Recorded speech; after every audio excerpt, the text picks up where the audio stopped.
আল্লাহ রাসূল বলেছেন, পবিত্র কালামে হাকিমের মাধ্যমে আল্লাহ জানিয়ে দিলেন সূরা 3-এ আমরা সুন্দর।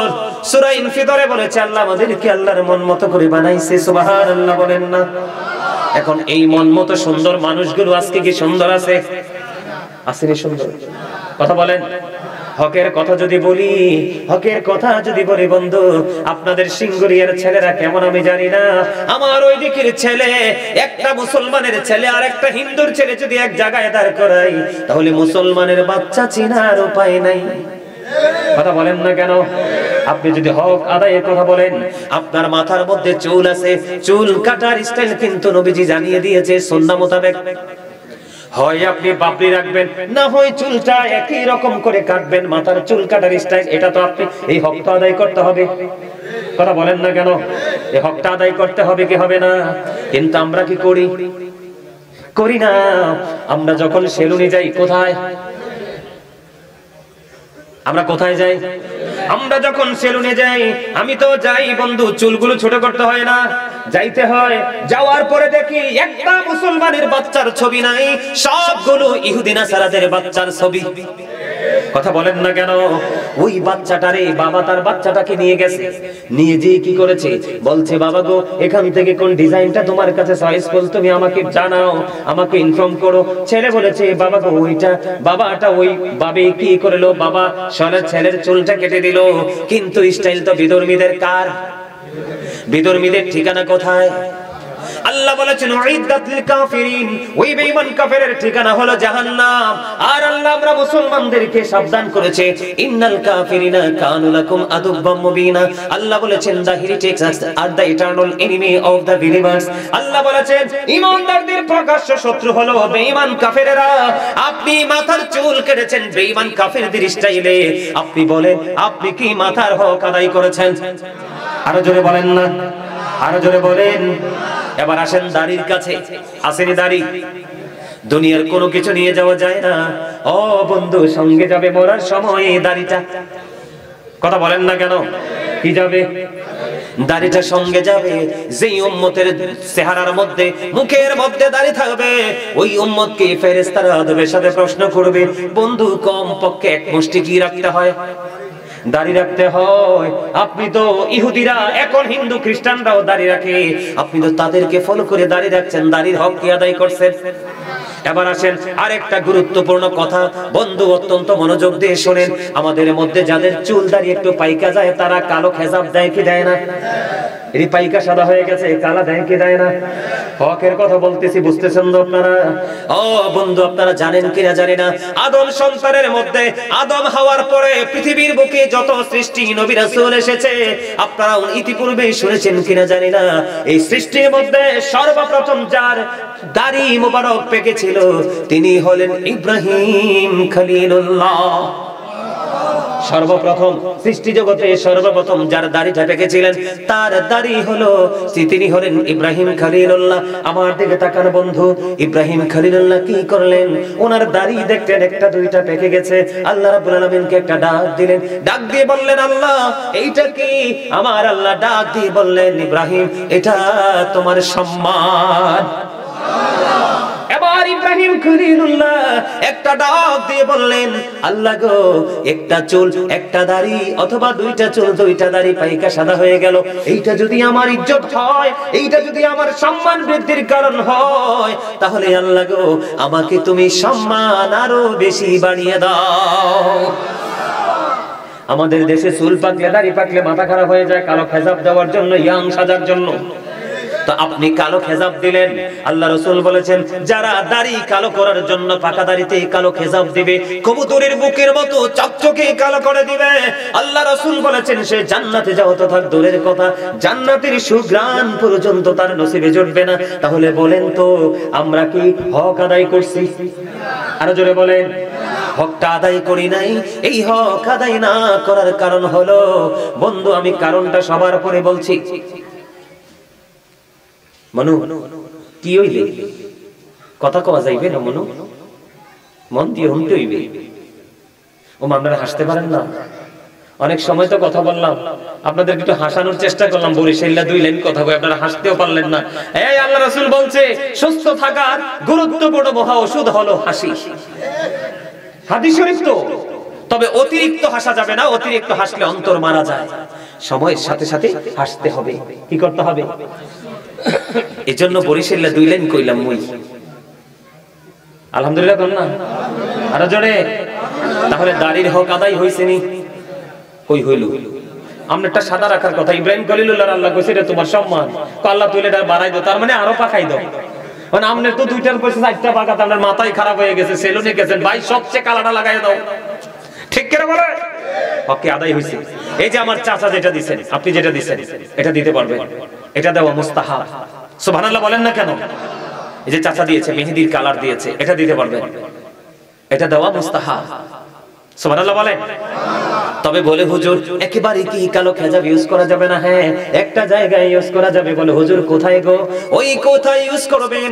আপনি যদি কোনো যুদ্ধ ক্ষেত্রে যান, আপনার প্রতিপক্ষ এগেইনস্ট পার্টি যদি দেখে আপনার চুল পেকে গেছে, দাড়ি পেকে যাবে, এই বলবে ইউ আর ভেরি উইক। ঠিক না বলে? কইবো এটা তো দুর্বল, স্ট্রং না, এটা তো 2টা একটা শুট করে দিলে ফিনিশ হয়ে যাবে। ঠিক কিনা বলেন? এই জন্য নবীজি বলেছেন যুদ্ধক্ষেত্রে প্রতিপক্ষকে আতঙ্কিত করার জন্য, ভয় ভীতি দেওয়ার জন্য, যুদ্ধে বিজয় ছিনিয়ে আনার জন্য, সেই ক্ষেত্রে তুমি সাদা দাড়ি কালো করতে পারবা, সাদা চুল কালো করতে পারবা, অন্যথায় না। কিন্তু অনেক মানুষ কুউদ্দেশ্যে নিয়ে সাদা দাড়ি কালো করে। ঠিক না বেঠি? আরো জোরে কথা বলেন না কেন? তাহলে দাড়ির হক আদায় হইছে নি? দাড়ির হকও আদায় হয় নাই। এবার আসেন বন্ধু একটু নিচের দিকে যাই, দাড়ির পরে আসেন মাজার দিকে। আল্লাহ রাব্বুল আলামিন বলেছেন ইয়া বানি আদম কদ আনজালনা আলাইকুম লিবাসান ইউয়ারি সাওআতিকুম ওয়ারিশান ওয়া লিবাসুত তাকওয়া যালিকা খায়র। খেয়াল করেন, গভীর খেয়াল বন্ধু। যুগের পর যুগ, ঘন্টার পর ঘন্টা, রাতের পর রাত, দিনের পর দিন বন্ধু কিতাব ঘেটে ঘেটে আপনাদের জন্য এগুলো সংগ্রহ করেছে। কারণ জীবন যতদিন থাকবে ওই মেসেজগুলো দিতে থাকবো, মানুষগুলো সত্যের পথে আসতে থাকবে। আমার রাসূল বলেছেন তোমার মাধ্যমে যদি একটা মানুষ সুশিক্ষায় শিক্ষিত হয়, দ্বীনের দিকে দাবিত হয়, হেদায়েতের ব্যবস্থা হয়, তুমি লাল উটের মালিক হওয়ার চাইতেও তুমি দামি হয়ে গেলা। তার মানে শিক্ষার এত বেশি প্রয়োজন। আমার দিকে তাকান বন্ধু, আল্লাহ রাব্বুল আলামিন বলে দিয়েছেন পবিত্র কোরআন থেকে বলছে আদম সন্তানের জন্য আল্লাহ 3 শ্রেণীর পোশাক দিয়েছে। কয় শ্রেণীর? একটা হলো লজ্জাস্থান ঢাকার পোশাক, যেটা কন্টিনিউয়াসলি আমরা ইউজ করি। দ্বিতীয়ত হলো সাজের পোশাক। কিসের পোশাক? আমরা বিয়েতে যেমন আজকে মাহফিলে আসছি, আমার দাদা ভাই, ওই যে আমার চাচা হবে উনি বয়সে, উনি দেখছেন ওনার পোশাক কত সুন্দর। কথা কয় না? সুন্দর না? এখানে ওই যে দেখেন আমার ওই যুবক ভাইটা আরেকটা টুপি ছাড়া এতক্ষণ পর্যন্ত ওই যে জ্যাকেট সাদাটা দেখেন, এটা কত হ্যান্ডসাম, কত সুন্দর করে পরেছে। আরো কয়েকটা যে অত্যন্ত স্মার্ট ভাবে দাঁড়িয়ে আছে। এটা কিন্তু বাস্তবতা। বাস্তবতাকে মূল্যায়ন করতে হবে। রাসূল বাস্তবতাকে মূল্যায়ন করেছে। কেন বললাম? এই যে তারা কি সুন্দর অতিরিক্ত সাজের পোশাক পরছে কিনা? আপনারা পড়ছেন কিনা? 2টা পোশাক আল্লাহ রাব্বুল আলামিন বলেছেন। আর একটা পোশাক আছে তোমাদের জন্য, সেটা হলো তাকওয়ার পোশাক। যেই পোশাকটা দিয়ে লজ্জাস্থান ঢাকা যায়, সাজসজ্জা বিলাসিতাও করা যায়, আবার আল্লাহর আইনের, আল্লাহর হুকুমও মান্য করা যায়। 3টা পোশাক, একটা কন্টিনিউ লজ্জাস্থান ঢাকার, দ্বিতীয়ত হলো সাজের, তৃতীয়ত হলো তাকওয়ার, যেটা শরীয়ত সম্মত। আল্লাহ রাব্বুল আলামিন বললেন আমার কাছে সবচেয়ে উত্তম হলো তাকওয়ার পোশাক। জোরে জোরে কন্যা সুবহানাল্লাহ। এখন আমি আপনাদেরকে বলে দিই তাকওয়ার পোশাকটা কেমন। বন্ধুরে আমার, হক নিয়ে আদায় করছি, আপনার পোশাকের হক আদায় করতে হবে। কেমন করে? আল্লাহ রাব্বুল আলামিন, আল্লাহ রাসূল বলেছেন উপর দিয়ে থাকতে হবে নাভি বরাবর। এটা লুঙ্গি হোক, পেন হোক, পায়জামা হোক, ট্রাউজার হোক, যেটাই হোক, উপর দিয়ে থাকবে নাভি বরাবর, অথবা থাকবে নাভির উপরে। ওই যে আমার মিয়া ভাই জিন্স প্যান্ট পরেছে, এই যে দাঁড়িয়ে আছে জিন্স প্যান্ট পরেছে, বসে আছে অনেকে জিন্স প্যান্ট পরেছে, ও বন্ধু এটা কিন্তু উপরে উঠানো যায় না। ঠিক কিনা বলেন? গভীরভাবে শোনেন ইসলামটা কেমন, আর আমরা কত ভুল পথে আছি। আমরা কেমন করে সুখের স্বপ্ন দেখব? আমি নিজেকে স্টুপিড ছাড়া আর কিছুই মনে করি না। কথা বলেন না কেন? উপর দিয়ে থাকবে নাভি বরাবর অথবা নাভির উপরে, কিন্তু কোনোভাবে নাভির নিচে যাওয়া যাবে না, এইটা শরীয়তের সীমা। আর নিচের দিক দিয়ে থাকবে বন্ধু হাঁটুর নিচে, টাকনুর উপরে। কত গুরুত্বপূর্ণ দেখেন, হক কেমন করে আদায় করবেন, পোশাক পরার হক আল্লাহ রাসূল বলে দিয়েছেন। এদিক দিয়ে উপর দিয়ে নামি বরাবর আর নিচের দিক দিয়ে টাকনোর উপরে এই কন্ডিশনে পোশাক পরা তোমাদের জন্য ফরজ। কি তাহলে আপনারা বলেন, এখনকার যে যুবকরা আছে ম্যাক্সিমাম, আবার অনেক মুরব্বিদেরকে দেখা যায় লুঙ্গি এমন ভাবে পরে মনে হয় রাস্তা ঝাড়ু দিচ্ছে, আছে না নাই? বলে হুজুর নিচে গেলে কি হবে? শরীয়তের সীমা রেখা অমান্য হয়ে যাবে, সীমা লঙ্ঘন হয়ে যাবে। সীমা লঙ্ঘনকারীর ঠিকানা হলো জাহান্নাম। বিশেষ করে জিন্স প্যান্ট, এই প্যান্টটা নিচের দিক দিয়ে যুবকরা মনে মনে বলবে, হুজুর নিচের দিক দিয়ে আমি বটে বটে পড়বো, কিন্তু যুবক আমি তোমাকে প্রশ্ন করব, তুমি নিচে দিয়ে না হয়ে বইটা পড়তে পারবা, কিন্তু উপর দিক দিয়ে তো তুমি নাভি বরাবর আনতে পারবে না, কারণ এটাকে ইহুদিরা সৃষ্টি করেছে ছোট্ট করে। কি করে? আমরা মুসলমানের চাইতে সবচেয়ে বেশি কোরআন রিসার্চ করে বেঈমানেরা, এই জন্য তারা প্রযুক্তিগতভাবে অনেক অগ্রসর এগিয়ে আছে। আমরা মুসলমান, আমাদের শ্রেষ্ঠ ধর্মগ্রন্থ কোরআন, কিন্তু আমরা সেটার দিকে কোনো কি নাই, খেয়াল নাই, আছে না নাই? আমি সত্য বলছি কিনা বলেন? এবার আসেন, এইটা হলো একটা, অনেক ছেলেদের গলার মধ্যে হাতের মধ্যে সোনার আংটি বা চেইন দেখা যায়, কথা বলেন না কেন? আমার নবীজি দুইটা জিনিস হাতে নিলেন, একটা হলো রেশমি কাপড় আর একটা হলো স্বর্ণ। আমার রাসূল বললেন এই দুইটা আমার উম্মত পুরুষের জন্য হারাম, কিন্তু নারীদের কেমন করে জায়েজ? আমি আপনাদের তিনি জানিয়ে দিয়েছেন, বন্ধু বুখারী শরীফের মধ্যে এসেছে, আমার নবী, আপনার নবী দু জাহানের বাদশা নবী রাহমাতাল লিল আলামিন, তিনি বলে দিয়েছেন, আল্লাহর বান্দা যখন আল্লাহর জিকির করার জন্য ওই জিকিরের জলসার দিকে হেঁটে হেঁটে আসে, আল্লাহ আল্লাহর হাবিবকে একটা ডাক দিয়ে বললেন, হাবিব আপনি জানিয়ে দেন গো, আমার যেই বান্দাগুলো আমি আল্লাহর দিকে জিকির করার জন্য হেঁটে হেঁটে আসে, আমি আল্লাহ আমার ওই বান্দার কাছে দৌড়ে ছুটে আসি। বুখারী শরীফের হাদিস, হাদিসের রাবী হলেন হযরত আবু হুরায়রা রাদিয়াল্লাহু তাআলা আনহু। আপনারা সবাই জানেন আমরা আজকে মাহফিলে এসেছি, কিন্তু সত্যিকার অর্থে আমরা সবাই মাহফিলে আসিনি, আমরা এসেছি আল্লাহর দিকে। কথা বলেন না কেন? কার দিকে? আল্লাহর দিকে বন্ধু হেঁটে হেঁটে এসেছি। এই কারণে আমি তো ওই দিকে এত বেশি কুয়াশা দেখেছি, আমি মনে করেছি মানুষ নাই চলে যাবে, কারণ এখনকার মানুষের ঈমান আগের মানুষের ঈমানের চাইতে দুর্বল। ঠিক কিনা বলেন? আর জোরে আমার কথা ঠিক না ঠিক? দিন যত যাবে ঈমান তত দুর্বল হবে, আমলের দিক দিয়ে মানুষগুলো দুর্বল হবে, গোটা পৃথিবীর চারপাশে আল্লাহর গজব আমাদেরকে গ্রাস করে ফেলবে, আর দিন ঘন ঘন পৃথিবীতে গজব আসতে থাকবে, শান্তি আমাদের জীবন থেকে আল্লাহ কেড়ে নিয়ে যাবে। বলো হুজুর কেন কেন গো? এটার কারণ হলো বন্ধু, ইন্নাদ দীনা ইনদাল্লাহিল ইসলাম, ইসলাম হলো আল্লাহর মনোনীত ধর্ম। আজকে আমরা সেই ধর্মের চর্চা থেকে দূরে সরে গেছি। কথা বলেন না কেন? আওয়াজ দিয়ে কথা বলতে হবে, কারণ আল্লাহ রাব্বুল আলামিন আমাকে একটা আওয়াজ দিয়েছে, হুজুর আজকে হকের আলোচনা করবেন। আমি যদি আজকের এই জান্নাতের বাগানের কথা বলি, এই সিঙ্গুরিয়া গ্রামের মানুষগুলোর কথা বলি, আমি যদি তাদেরকে বলি আজকে যারা কোন ধরনের কোন অজুহাত দিয়ে ঘরে বসে আছে, এই জান্নাতের বাগান থেকে দূরে সরে আছে, তারা তো তাদের সঠিক হক আদায় করে নাই। কথা বলেন না কেন? আর জোরে বলেন, কারণ হলো ইন্নাদ দীনা ইনদাল্লাহিল ইসলাম, Islam is not only a religion but also complete code of life. ইসলামের মধ্যে রয়েছে আপনার আমার পরিপূর্ণ এবং পূর্ণাঙ্গ জীবন ব্যবস্থা। এখন আপনি সেই ইসলামকে বুঝতে হলে আপনি কোথায় যেতে হবে? আপনি যদি সত্যিকারের হক আদায় করতে চান, তাহলে আপনি ট্রেনিং দিতে হবে, ক্লাস করতে হবে। এটা সত্যিকার অর্থে আমরা এসেছি আল্লাহর দিকে, আর ক্লাস দিচ্ছি দুনিয়া এবং আখিরাতের জন্য। ঠিক কিনা বলেন? বন্ধুরে আমার, আপনি ইসলামকে বুঝতে হলে ওই আপনার সেই যোগ্য দক্ষ আপনার টিচার লাগবে। আল্লাহ রাব্বুল আলামিন বলে দিয়েছেন, আমি তোমাদের জন্য চির অমর কোন একজন টিচার দুনিয়ার বুকে পাঠিয়েছি। ওই টিচারের নাম কি জানেননি? ওই টিচারের নাম হলো সরকারে মদিনা, ইমামুল মুরসালিন রাহমাতাল লিল আলামিন, নূরুন আলা নূর নবী মুহাম্মদুর রাসূলুল্লাহ সাল্লাল্লাহু আলাইহি ওয়াসাল্লাম। জোরে জোরে বলুন না সুবহানাল্লাহ। হকটা কিভাবে আদায় করবেন টেকনিক শেখাচ্ছি, কারণ আপনাদেরকে আমি প্রাথমিকভাবে ইনস্ট্রাকশন দিব, তারপরে আমি আমার মূল আলোচনায় যাব। বন্ধু, আল্লাহ রাব্বুল আলামিন বলেছেন তোমরা তো ইসলাম এমনি এমনি বুঝবে না, আমি তোমাদের জন্য চির অমর করে একজন টিচার দুনিয়াতে পাঠিয়েছি। হুজুর, ওই টিচার কে গো? ওইটা হলো আপনার আমার প্রাণের নবীজি।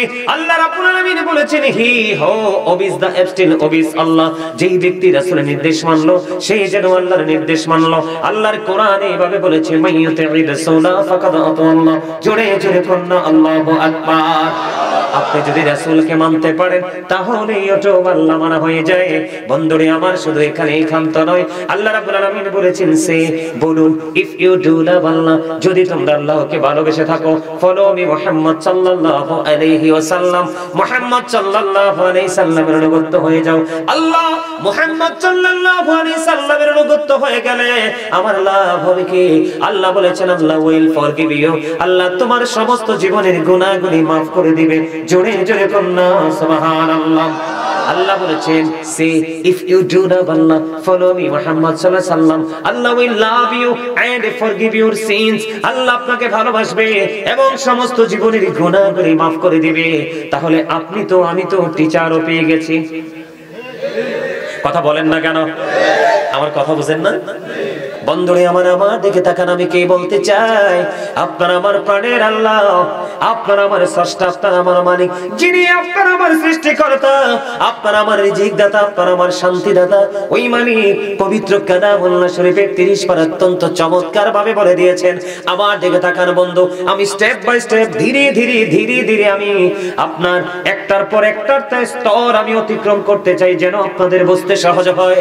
আল্লাহ রাব্বুল আলামিন পবিত্র কালামে হাকিমে তিনি বলে দিয়েছেন ফাদখুলি ফি ইবাদি ওয়াদখুলি জান্নাতি। আমার আল্লাহ বলে দিয়েছেন join with my dear people, come to my paradise. জোরে জোরে বলেন আল্লাহু আকবার। আল্লাহ বলেছেন ফাদখুলি ফি ইবাদি, join with my dear people ওয়াদখুলি জান্নাতি, কাম টু মাই প্যারাডাইস। আল্লাহ বলেছেন আমার প্রিয় লোকেদের সাথে যুক্ত হও আর আমার জান্নাতে চলে আসো। জোরে জোরে কন্না সুবহানাল্লাহ। যখন আপনি হক্কানি আলেমের সাথে প্রেমের ডুরি লাগাবেন, হক্কানি আল্লাহর ওলিদের হাতে হাত রেখে আপনার জীবনকে বদলাবেন, তখন আপনার পক্ষে সকল রকমের হক আদায় করা সম্ভব হয়ে যাবে, অন্যথায় হবে না। যেমন আজকে এসেছেন আপনারা, আমি হক আদায় করতে হবে কেমন করে? আজকে আপনাদের সবাইকে এলান করে জানিয়ে দেওয়া হয়েছে আজকে অনেকগুলো উলামায়ে কেরাম আসবে। এর মধ্যে চিফ গেস্ট হিসেবে যাকে আমরা ইনভাইট করেছি তিনি হলেন গাজী সুলাইমান আল কাদরি। কথা বলেন না কেন? উনি ওনার নিজের কথা বলবে না, ওনার ফ্যামিলি পরিবারের কথা বলবে না, উনি আমাদেরকে কোরআন এবং হাদিস থেকে বাণী শোনাবে। আপনাদের আজকে দায়িত্ব হলো, কানের হক হলো আপনি কানে আওয়াজ শুনেছেন, আপনি মুসলমান হিসাবে আপনার দায়িত্ব হলো আজকের এই জান্নাতের বাগানে এসে বসা এবং আলোচনা শোনা। আপনি কানে আওয়াজ শুনেছেন, কানে আওয়াজ শুনে ব্রেইনে সেটআপ দিয়েছেন, পায়ে হেঁটে হেঁটে আপনি জান্নাতের বাগানে এসেছেন। জোরে জোরে কন্না সুবহানাল্লাহ। তাহলে আজকের জন্য আপনি পায়ের হক আদায় করেছেন, কিসের হক? আপনি কানের হক আদায় করেছেন, চোখের দৃষ্টি দিয়ে হেঁটে হেঁটে হাঁটি হাঁটি পা পা করে আপনি জান্নাতের বাগানে কদমটা দিয়েছেন। এখন এসে বসে গেলেন, এখন এসে বসার পরে আপনার কোন হকটা বেশি আদায় করতে হবে? এই হক হলো জবান এবং অন্তরের। জোরে জোরে কন্না সুবহানাল্লাহ। কিসের হক? জবান এবং অন্তরের। বলে হুজুর দুটো জিনিস কেন অ্যাড করে দিলেন? দুটো জিনিস অ্যাড করে দেওয়ার কারণ হলো প্রত্যেকটা মানুষ ডবল, প্রত্যেকটা পারসন ডবল পারসন। আমার দিকে তাকান, ওয়াজ বোঝেন। আমি আগেই বলেছি আপনারা সবাই আমার স্টুডেন্ট। কিছু সময়ের জন্য এখান থেকে যখন বের হয়ে যাব, কেউ আমায় চাচা ডাকবো, কাউকে দাদা ডাকবো, ঠিক কিনা বলেন? কাউকে ভাই বলে ডাকবো। আপনারা যদি মনে করেন আমাদের সামনে টিচার বসেছে আমাদেরকে টিচিং দিচ্ছে, তাহলে আপনাদের জন্য বই আনবে অবর্ণনীয় নিয়ামত। বন্ধুরা আমার, আমি আপনাদেরকে বলে দেই দুটো জিনিস কেন একত্রিত করলাম। একটা হলো জবান আর একটা হলো অন্তর। এটার কারণ হলো প্রত্যেকটা মানুষ ডবল পারসন, প্রত্যেকটা মানুষ ডবল। একটা হলো মানুষ, এই যে মাথা থেকে পা পর্যন্ত এই বডি স্ট্রাকচারটা, এটাকে আল্লাহ কোরআনে কখনো বলেছেন ইয়া আইয়ুহান নাস, আবার কখনো বলেছেন ইয়া আইয়ুহাল ইনসান। আর বাংলাতে বলি মানুষ অথবা বডি, ইংলিশে বলা হয় ম্যান অথবা পারসন। এই যে মাথা থেকে পা পর্যন্ত এটা হলো একটা মানুষ। এই ভিতরে এই মানুষটা কিন্তু আসল না, এটা কিন্তু 100% পাওয়ারফুল না। এটার ভিতরে আরেকটা মানুষ আছে, ওই মানুষটাকে আল্লাহর কোরআনের ভাষায় বলা হয় রূহ, ইংলিশে এটাকে বলা হয় সোল, বাংলাতে এটাকে বলা হয় আত্মা। আল্লাহ বলেছেন সে the soul is the word of my lord, কুলির রূহু মিন আমরি রব্বি, first tense, present tense, future tense, অতীত, বর্তমান, ভবিষ্যৎ। এখানে আসার কারণ হলো এই বডিটা পৃথিবীতে সৃষ্টি হয়েছে কোথায়? বাবা মায়ের মাধ্যমে, মায়ের উদরে এই দেহটা সৃষ্টি হয়েছে। একদিন এটা আবার কি হয়ে যাবে? ধ্বংস হয়ে যাবে, ডিমোলিশ হয়ে যাবে, ঠিক কিনা বলেন? কিন্তু বন্ধু, আসল মানুষ হলো আপনার ভিতরের মানুষটা, যেটাকে বাংলায় বলা হয় আত্মা, ইংলিশে বলে সোল, আর আরবিতে বলা হয় রূহ। আল্লাহ রাব্বুল আলামিন বলেছে আত্মার কোনো ক্ষয় নেই, আত্মার কোনো বিনাশ নেই, আত্মার কোনো মরণ নেই। এটা স্থান পরিবর্তন করে, প্লেস চেঞ্জ করে। তাহলে বোঝা গেল প্রত্যেকটা মানুষ ওই দুইটা, ঠিক কিনা বলে? আরো জোরে বলেন। একটা হলো তার দেহ, দেহের কাজ হলো জবান। কথা বলেন না কেন? দেহকে কাজে লাগাবে কি দিয়ে? বন্ধু, মানুষের চর্মচক্ষু যেমন আছে, অন্তরের চক্ষু আছে। চর্মচক্ষে যেটা দেখা যায়, অন্তরে যেটা দেখা যায় না। অন্তরে যেটা দেখা যায়, চর্মচক্ষে সেটা দেখা যায় না। এই জন্য এখানে আসার পরে আপনার হক হলো আগে জবানের হক। কথা বলেন না কেন? কিসের হক? আমি ছোট্ট করে বলছি বন্ধু, যদি বিরক্ত হন বলে হুজুর ভালো লাগে না, আমি সাথে সাথে মাইকটা বন্ধ করে দিব। কিন্তু যদি ভালো লাগে, সর্বোচ্চ চেষ্টা করব আলোচনা করার। কারণ আমি আজকে আপনাদেরকে ধন্যবাদ দিয়ে ছোট করতে চাই না। আমার জন্য যে ধৈর্যের পরিচয় দিয়েছেন, আসলে এই পরিচয় একজন আলেমের প্রতি ভালোবাসা। আমি বিশ্বাস করি এই ভালোবাসার উত্তম প্রতিদান আমার মালিক আপনাদেরকে দেবে। আমি আজকে প্রাণ খুলে দোয়া করব, জোরে বলেন আমিন। আর জোরে বলেন না আমিন। আপনার হক হলো এখন, আল্লাহ রাব্বুল আলামিন বলেছেন ফাযকুরুনি আযকুরুকুম। আল্লাহ বলেছেন remember me then I will remember you. আল্লাহ বলেছেন তোমরা আমাকে স্মরণ করো, তাহলেই আমি তোমাদেরকে স্মরণ করব। এখানে আসার পরে আপনার হক, জবানের হক আদায় করবেন, আপনি জিকির করবেন। জোরে জোরে বলেন না সুবহানাল্লাহ। কি করবেন? জিকির করবেন। জিকির করতে হলে কন্ডিশন মেনে নেন। আল্লাহ বলেছেন ফাযকুরুল্লাহা কিয়ামান ওয়া কুউদান ওয়া আলা জুনুবিকুম। আল্লাহ বলেছেন দাঁড়িয়ে জিকির করো, বসে জিকির করো, শুয়ে শুয়ে জিকির করো। তারপরেও তুমি জিকির বন্ধ করতে পারবে না। আল্লাহ আরো বলেছেন ইয়া আইয়ুহাল্লাযীনা আমানু যিকুরুল্লাহা যিকরান কাসীরা ওয়া সাব্বিহুহু বুকরাতা ওয়া আসীলা। আল্লাহ ঈমানদারকে আবার ডাক দিয়েছেন, ঈমানদারকে ডেকে বলেছেন তুমি বেশি বেশি করে আল্লাহর জিকির করো, সকাল তো সন্ধ্যা আল্লাহর পবিত্রতা ঘোষণা করো। বন্ধুরে আমার দিকে তাকান, আমি এক্সাম্পল দেই। এই যে টিস্যুটা আমি হাতে নিলাম, এই টিস্যুটা হাতে নিলাম, এখানে অনেকক্ষণ কথা হয়েছে, এখানে ময়লা জমেছে। আমি কি করে দিলাম? মুখ থেকে থুতু আসে কি আসে না? আমার কাছে মনে হলো কথা বলার এটা উপযোগী না, তখন আমি এটাকে ক্লিন করার জন্য একটা টিস্যু নিলাম, এখানে মেসেজ করে দিলাম, পরিষ্কার হয়ে গেল, আমি ফেলে দিলাম, ঠিক কিনা বলেন? আল্লাহ রাসূল বলেছে ও আমার উম্মত, হৃদয় খুলে শোনো, তোমরা যখন আমাদের মজলিসে বসবা অথবা একাকী বসে বসে মালিকের জিকির করবা, ওই গাজী সুলাইমান যেমনি টিস্যু দিয়ে ময়লা পরিষ্কার করে দিল, ঠিক তেমনি ভাবে তুমি যখন অন্তর এবং জবান এবং অন্তর দুটো মিলে যখন প্রাণ উজাড় করে মালিকের জিকির করবা, তোমার আমল নামায় ওই অপরাধ নামক ময়লা, গুনাহ নামক ময়লা জিকিরের সাথে সাথে তালে তালে ঝরতে থাকবে। জোরে জোরে বলুন সুবহানাল্লাহ। আমার রাসূল বলে দিয়েছে জিকির করার সময় স্ট্রংলি জিকির করতে হবে। বলে হুজুর কেমন করে? রাসূল বলে দিয়েছেন তোমরা এমন ভাবে জিকির করো মানুষ দেখলে যেন তোমাকে পাগল বলে। আল্লাহ রাসূল বলছেন জবান দিয়ে জিকির করা যায়, অন্তর দিয়ে জিকির করা যায়, তবে অন্তর এবং জবান দুটো মিলে যে জিকির করা হয় এটার চেয়ে উত্তম আর কোনো জিকির হয় না। জোরে জোরে কন্না সুবহানাল্লাহ। সবচেয়ে মজার খবর হলো ওই যে হাদিস শরীফের একটা টুকরো আমি আপনাদেরকে জানিয়ে দিলাম। আল্লাহর হাবিব বলে দিয়েছেন বন্ধু, আল্লাহ রাসূল জানিয়ে দিয়েছেন বান্দা আল্লাহকে যেমন মনে করে ঠিক আল্লাহ ওই বান্দার সাথে তেমন করে। বুখারী শরীফের হাদিস কিন্তু কি আপনি আল্লাহকে যেমন মনে করবেন ঠিক আল্লাহ আপনার কাছে আপনার সাথে তেমনই হয়ে যাবে। আপনি যদি মালিককে একা একা মালিকের জিকির করেন আল্লাহ আপনাকে একা একা স্মরণ করবে। আপনি যখন সম্মিলিতভাবে জিকির করবেন আমার আল্লাহ বলেছেন হাবিব আপনি আমার এই পাগল বান্দাগুলোকে জানিয়ে দেন কোন মানুষ যখন একত্রিত হয়ে কোন জলসায় বসে জিকির করবে আমি আল্লাহ কথা দিলাম আমি তার চাইতে উত্তম জলসায় আমি আমার বান্দার জিকির করব। এটা বুখারী শরীফের হাদিস। তার মানে আজকে সিঙ্গুরিয়ার জমিনে এই প্যান্ডেলটা কিন্তু আমার বেশি পছন্দ হয় নাই, জাস্ট এক্সাম্পল। অতি নরমাল, ঠিক কিনা বলেন? কাপড়গুলি অতি নগণ্য, এটা আমাদের মনোভাব। তারপরে আমরা মনে করেছি এটা জান্নাতের বাগান। ও বন্ধু, জান্নাতের বাগানে আমরা সবাই একত্রিত হয়েছে, কেউ দাঁড়িয়েছি কেউ বসেছি, আমরা জিকির করতেছি। আমার আল্লাহ জানিয়ে দিলেন এইভাবে যখন কোন জলসায় বসে মানুষগুলো জিকির করে আল্লাহ রাব্বুল আলামিন তার রহমতের ফেরেশতাদেরকে নিয়ে ওই প্রেমের বাজারে তার চেয়ে উত্তম জলসায় আল্লাহর বান্দার জিকির করে। জোরে কন্যা সুবহানাল্লাহ। এই মুহূর্তে যদি আপনাকে কেউ একটা প্রশ্ন করে বলে হুজুর, আপনাকে যদি বলে এখানে মাহফিল শেষ করে যাওয়ার পরে বাড়িতে যাওয়ার পরে বলে আমি তো ঘুমাইলাম আর তুমি তো গাজী সুলাইমান আল কাদরী সাহেবের আলোচনা শুনলা, তুমি কি বলতে পারবা তোমার মালিক এখন কি করে? আপনি যদি প্রেম নিয়ে তাকওয়া নিয়ে যদি এখানে বসে থাকেন আপনি বুকে হাত দিয়ে বলে দিবেন আমি বলতে পারবো আমি এতক্ষণ আমার মাওলার জিকির করেছি, আমার মালিকও আমার জিকির করেছে। তাহলে আপনার মধ্যে আর যিনি ঘুমিয়ে আছে তার মধ্যে পার্থক্য আছে না? বিশাল ডিসটেন্স আছে বন্ধু।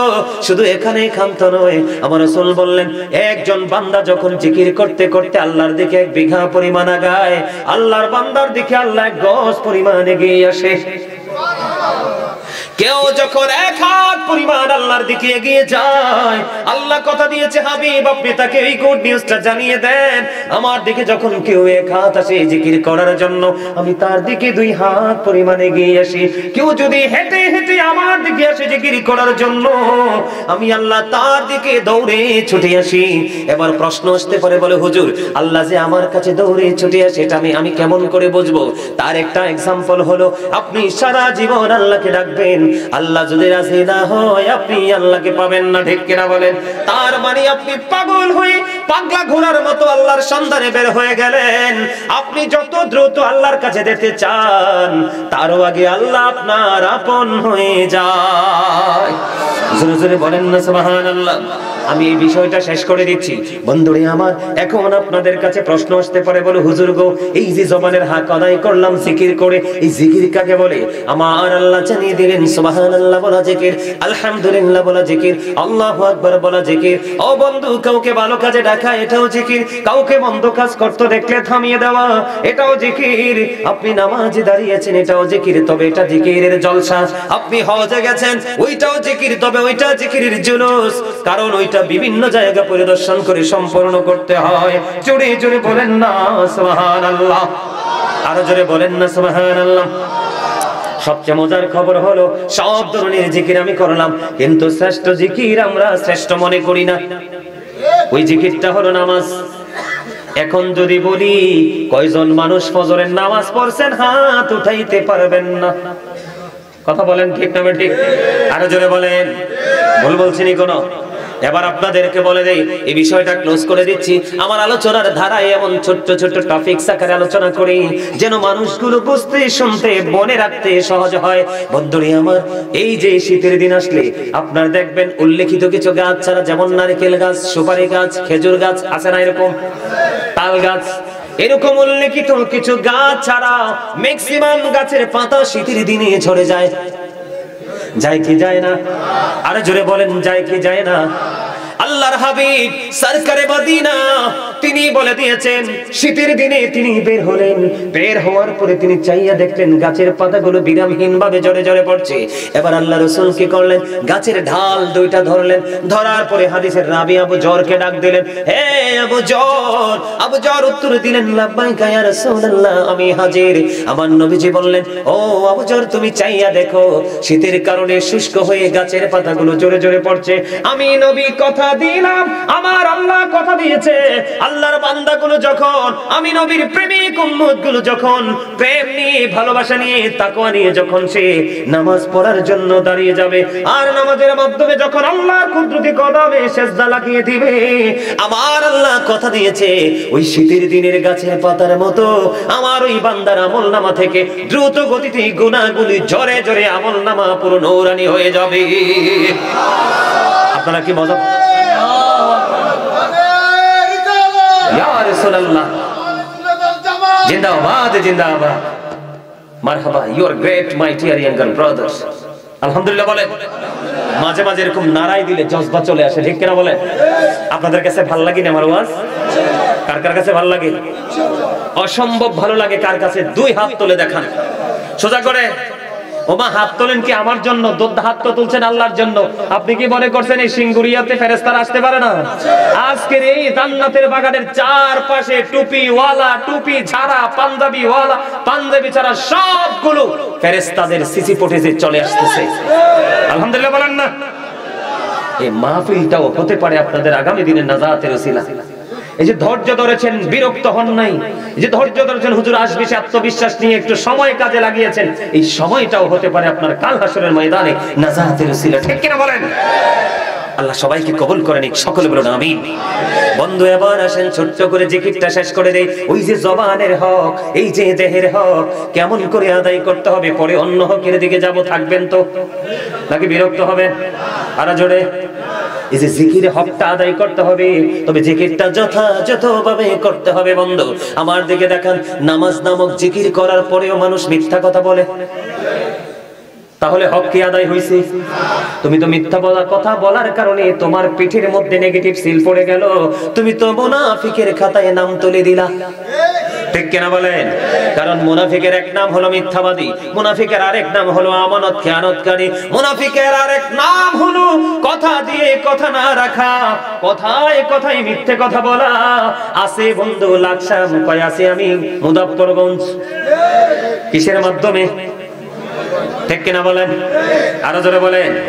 এই জন্য বন্ধু এই নামাজ নামক জিকির এমন একটা প্রেমময়, এই জবানের হক আদায় করলেন, দেহের হক আদায় করলেন নামাজ নামক জিকিরের মাধ্যমে। বন্ধু আল্লাহ রাব্বুল আলামিন সূরা আনকাবুতের মধ্যে বলেছেন, ইন্নাস সালাতা তানহা আনিল ফাহশাই ওয়াল মুনকার, নামাজ মানুষকে খারাপ কাজ থেকে বাঁচিয়ে রাখে। আপনি নামাজ পড়ার পরেও খারাপ কাজ ছাড়তে পারলেন না, আপনি কখনোই নামাজি হতে পারেন না। ঠিক কিনা বলেন? সত্যিকারের জিকির করেনেওয়ালা বান্দা হতে পারেন না, কারণ যারা জিকির করে তারা জিন্দা, আর যারা জিকির করে না তারা মুর্দা। যারা জিকির করে তারা জাকির, যারা জিকির করে না তারা গাফেল। বন্ধু আমি আপনাদেরকে জিকির কেমনে করবেন শিখিয়ে দেই, শ্রেষ্ঠ জিকির। ও বন্ধু যুবক ভাইরা, তোমরা প্রাণ করে শোনো, হৃদয় উজাড় করে শোনো।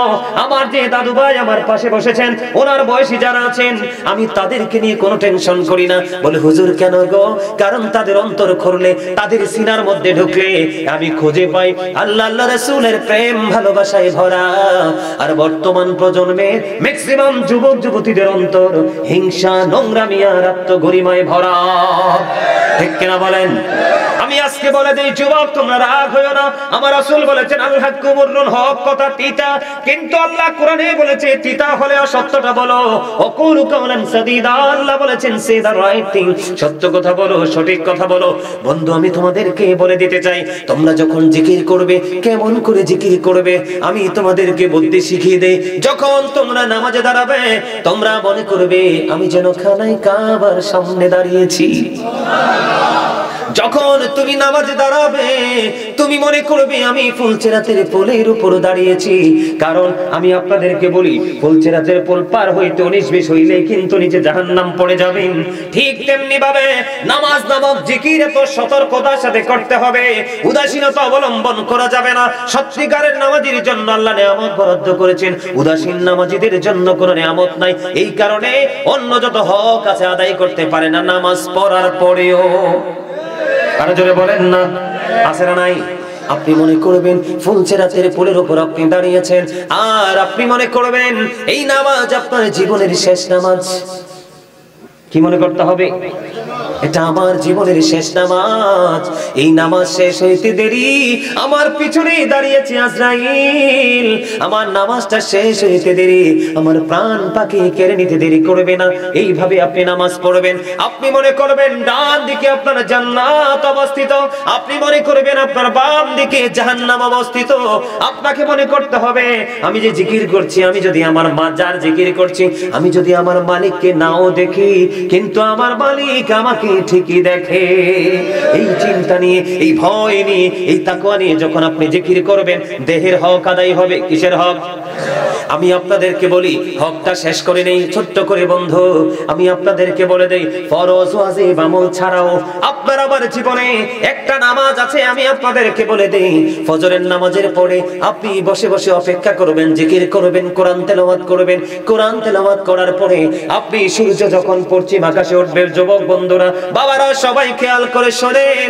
ও সিঙ্গুড়িয়ার আমার ভাই, আমার বাবা, আমি আমার মা বোনদেরকে ডেকে ডেকে বলছি গো, হৃদয়ের জানালা খুলে তোমরা সবাই শোনো। অত্যন্ত প্রেমময় আমি হক আদায় করার কথা বলছি। আগে আমার বডির হক, পরে অন্যের। ঠিক কিনা বলেন? আপনি সূর্য যখন পশ্চিম আকাশে উঠে যাবে, ঠিক সঙ্গে সঙ্গে আপনি ইশরাকের নামাজ পড়ে নেবেন। জানেন এই নামাজের খবর? আল্লাহ রাসূল বলেছেন, ওই নামাজটা যদি তুমি পড়তে পারো তাহলে তোমার কি হবে? আল্লাহ রাসূল বলেছেন, পরিপূর্ণ তোমার আমলনামায় একটা উমরা এবং একটা বড় হজের সওয়াব দেওয়া হবে। এই ইশরাকের নামাজটা শেষ হওয়ার পরে পরে সূর্য পশ্চিম আকাশে হেলার আগ পর্যন্ত আরেকটা নামাজ আছে, এটাকে দোহার নামাজ। আবার অনেক ক্ষেত্রে এটাকে সাস্তের নামাজও বলা হয়। শুনছেননি আপনারা? নাম পড়েননি আপনারা? দোহার নামাজও বলা হয়, সাস্তের নামাজও বলা হয়। ওই নামাজটা কত গুরুত্বপূর্ণ খেয়াল করেন। আল্লাহ রাসূল সরকারে মদিনা তিনি বলে দিয়েছেন, তোমাদের বডির মধ্যে 360টা জোড়া আছে, 360টা পার্টস আছে, 360টা জয়েন্ট আছে তোমাদের এই দেহে। এই দেহের এই যে পার্টস গুলোর হক তো তোমাদেরকে আদায় করতে হবে। ইয়া রাসূলুল্লাহ, ইয়া হাবিবাল্লাহ, হকটা কেমন করে আদায় করব? আপনার আমার প্রাণের রাসূল তিনি বলে দিয়েছেন, তোমার মসজিদের মধ্যে যদি কোনো নাফাকি থাকে, কি থাকে? খেয়াল করেন, মসজিদের মধ্যে যদি কোনো নাফাকি থাকে, এটা তুমি উঠাইয়া ফেলে দাও। রাস্তার মধ্যে যদি কোনো কষ্টদায়ক বস্তু থাকে, তাহলে তুমি এটাও সরিয়ে দাও। এবার আপনি মনে মনে চিন্তা করবেন যে আমার কাছে তো ওই দুইটার একটাও নাই, তাহলে কি করব? আল্লাহর হাবিব সরকারে মদিনা তিনি বলেছে, দুহার নামাজটা তুমি পড়ে নাও। 2 রাকাত থেকে 12 রাকাত পর্যন্ত পড়া যায়, 2 রাকাত করে করে। তাহলে তোমার এই দেহের 360টা পার্টসের হক আদায় হয়ে যাবে। জোরে জোরে বলুন না সুবহানাল্লাহ। আমরা সেইভাবে আমল করিনি, কথা বলেন না কেন? আরো জোরে করি। বিশেষ করে সাইয়্যিদুল আইয়াম, শ্রেষ্ঠ দিন হলো জুমার দিন। কিসের দিন? আল্লাহ রাসূল বলেছেন, জুমআতু ইলাল জুমআ ওয়া রমাদানু ইলা রমাদান মুকাফফিরাতুল লিমা বাইনাহুন্না ইজাজতুনিবাতিল কাবায়ের। আল্লাহ রাসূল বলেছেন, সালাতুল খামস, 5 ওয়াক্ত নামাজ, ওয়াল জুমআতু ইলাল জুমআ, এক জুমা থেকে আরেক জুমা, ওয়া রমাদানু ইলা রমাদান, এক রমজান থেকে আরেক রমজানের মাঝখানে যে গ্যাপ আছে, যদি তুমি কবিরা গুনাহ থেকে বেঁচে থাকতে পারো, তাহলে এই মাঝখানের গ্যাপের সবগুলো গুনার জন্য বন্ধু উসিলা হয়ে যাবে 2 দিকের আমল। বুঝতে পারছেন? হ্যাঁ, তাহলে আমরা কি সেইভাবে নামাজ পড়ি? এই দিক তাকান। জুম্মার দিনে যে ব্যক্তি সবার আগে মসজিদে যাবে এবং সবার পরে বের হবে, আল্লাহ রাসূল বলেছেন, সে মসজিদ থেকে বের হইয়া তার বাড়ি যাইতে যতগুলো কদম লাগবে, কতগুলো? 20টা লাগুক, 50টা লাগুক, 100টা লাগুক, 200টা লাগুক, যতগুলো কদম লাগবে, প্রত্যেকটা কদমের বিনিময়ে আমরা কাইক বলি, বাংলা ভাষায় কি বলি? আপনাদের এখানে কি বলেন? কাইকে তো বলেন। একটা কাইক দাও, 2টা কাইক দাও, এরকম বলি না আমরা? তো বন্ধুরে আমার রাসূল বলেছেন, তুমি জুমার দিনে অন্য সব দিনের চাইতে সবচেয়ে সুন্দর লম্বা পাঞ্জাবিটা পরবা, সবচেয়ে উত্তম করে সব দিনের চাইতে সুন্দর করে গোসল করবা, আলমিরা থেকে সবচেয়ে দামি পাঞ্জাবিটা লাগাবা, মাথার মধ্যে টুপি দেবা, গায়ের মধ্যে সুগন্ধি লাগাইবা, সবার আগে তুমি মসজিদে যে সামনের কাতারে বসবা, তোমার আমলনামায় একটা ওট কুরবানির সওয়াব অটো ঢুকবে। আর এই কাজটা করে তুমি সবার পরে মসজিদ থেকে বের হয়ে যাবে। আল্লাহ রাসূল বললেন, তুমি যত দূর যাইতে যাইতে তোমার যতগুলো কদম লাগবে, প্রত্যেকটা কদমের বিনিময়ে 1 বছরের নফল ইবাদতের সওয়াব দেওয়া হয়। জোরে কন্না সুবহানাল্লাহ। আজকে আমাদের মধ্যে সেই কাজ আসেনি? নাই, নাই তো। আরো জোরে বলে না নাই। এবার আসেন, হক যদি আদায় করতে হয়, হক যদি আদায় করতে হয়, আমি সর্বপ্রথম পৃথিবীর সৃষ্টি, আমাদের মধ্যে সৃষ্টির মূল দিয়ে শুরু করতে চাই, চাই কি চাই না? আল্লাহ রাব্বুল আলামিন সূরা ৩ এর মধ্যে বলেছেন, লাকাদ খালাকনাল ইনসানা ফি আহসানি তাকওয়িম। আল্লাহ বলেছেন, আল্লাহ আসমান জমিন চন্দ্র সূর্য সবকিছুর চাইতে সুন্দর করে বানাইছে মানুষ। আরেকটা হলো সূরা ইনফিতরের মধ্যে আল্লাহ রাব্বুল আলামিন বলেছেন, ফি আই সূরাতিম মা শাআ রাক্কাবাক। আল্লাহ ক্রিয়েটেড দ্য মাইন্ড। আল্লাহ বলে দিয়েছে, এই দেখেন, খেয়াল করেন আমরা কত দামি, আমরা কত সম্মানী, আমরা কত মর্যাদার অধিকারী, কিন্তু নিজের চরিত্রের কারণেই আমরা হয়ে গেলাম ও বন্ধু সবচেয়ে কম দামি। কথা বলেন না কেন? আল্লাহ রাসূল বলেছেন, পবিত্র কালামে হাকিমের মাধ্যমে আল্লাহ জানিয়ে দিলেন, সূরা ৩ এ আমরা সুন্দর। সূরা ইনফিতরে বলেছে আল্লাহ আমাদেরকে আল্লাহর মন মতো করে বানাইছে। সুবহানাল্লাহ বলেন না? এখন এই মন মতো সুন্দর মানুষগুলো আজকে কি সুন্দর আছে? আসেনি সুন্দর? কথা বলেন। হকের কথা যদি বলি, হকের কথা যদি বলি বন্ধু, আপনাদের সিঙ্গুরিয়ার ছেলেরা কেমন আমি জানি না, আমার ওই দিকের ছেলে, একটা মুসলমানের ছেলে আর একটা হিন্দুর ছেলে যদি এক জায়গায় দাঁড় করাই, তাহলে মুসলমানের বাচ্চা চিনার উপায় নাই। কথা বলেন না কেন? আপনি যদি হক আদায়ের কথা বলেন, আপনার মাথার মধ্যে চুল আছে, চুল কাটার স্টাইল কিন্তু নবীজি জানিয়ে দিয়েছে সুন্নাহ মোতাবেক। হয় আপনি বাবরি রাখবেন, না হয় চুলটা একই রকম করে কাটবেন, মাথার চুল কাটার স্টাইল। এটা তো আপনি এই হকটা আদায় করতে হবে। কথা বলেন না কেন? এই হকটা আদায় করতে হবে কি হবে না? কিন্তু আমরা কি করি? করি না। আমরা যখন সেলুনে যাই, কোথায় আমরা কোথায় যাই? আমরা যখন সেলুনে যাই, আমি তো যাই বন্ধু, চুলগুলো ছোট করতে হয় না, যাইতে হয়। যাওয়ার পরে দেখি একটা মুসলমানের বাচ্চার ছবি নাই, সবগুলো ইহুদি নাসারাদের বাচ্চার ছবি। কথা বলেন না কেন? ওই বাচ্চাটারে বাবা তার বাচ্চাটাকে নিয়ে গেছে, নিয়ে যেয়ে কি করেছে, বলছে বাবা গো, এখান থেকে কোন ডিজাইনটা তোমার কাছে চয়েসফুল তুমি আমাকে জানাও, আমাকে ইনফর্ম করো। ছেলে বলেছে বাবা গো ওইটা।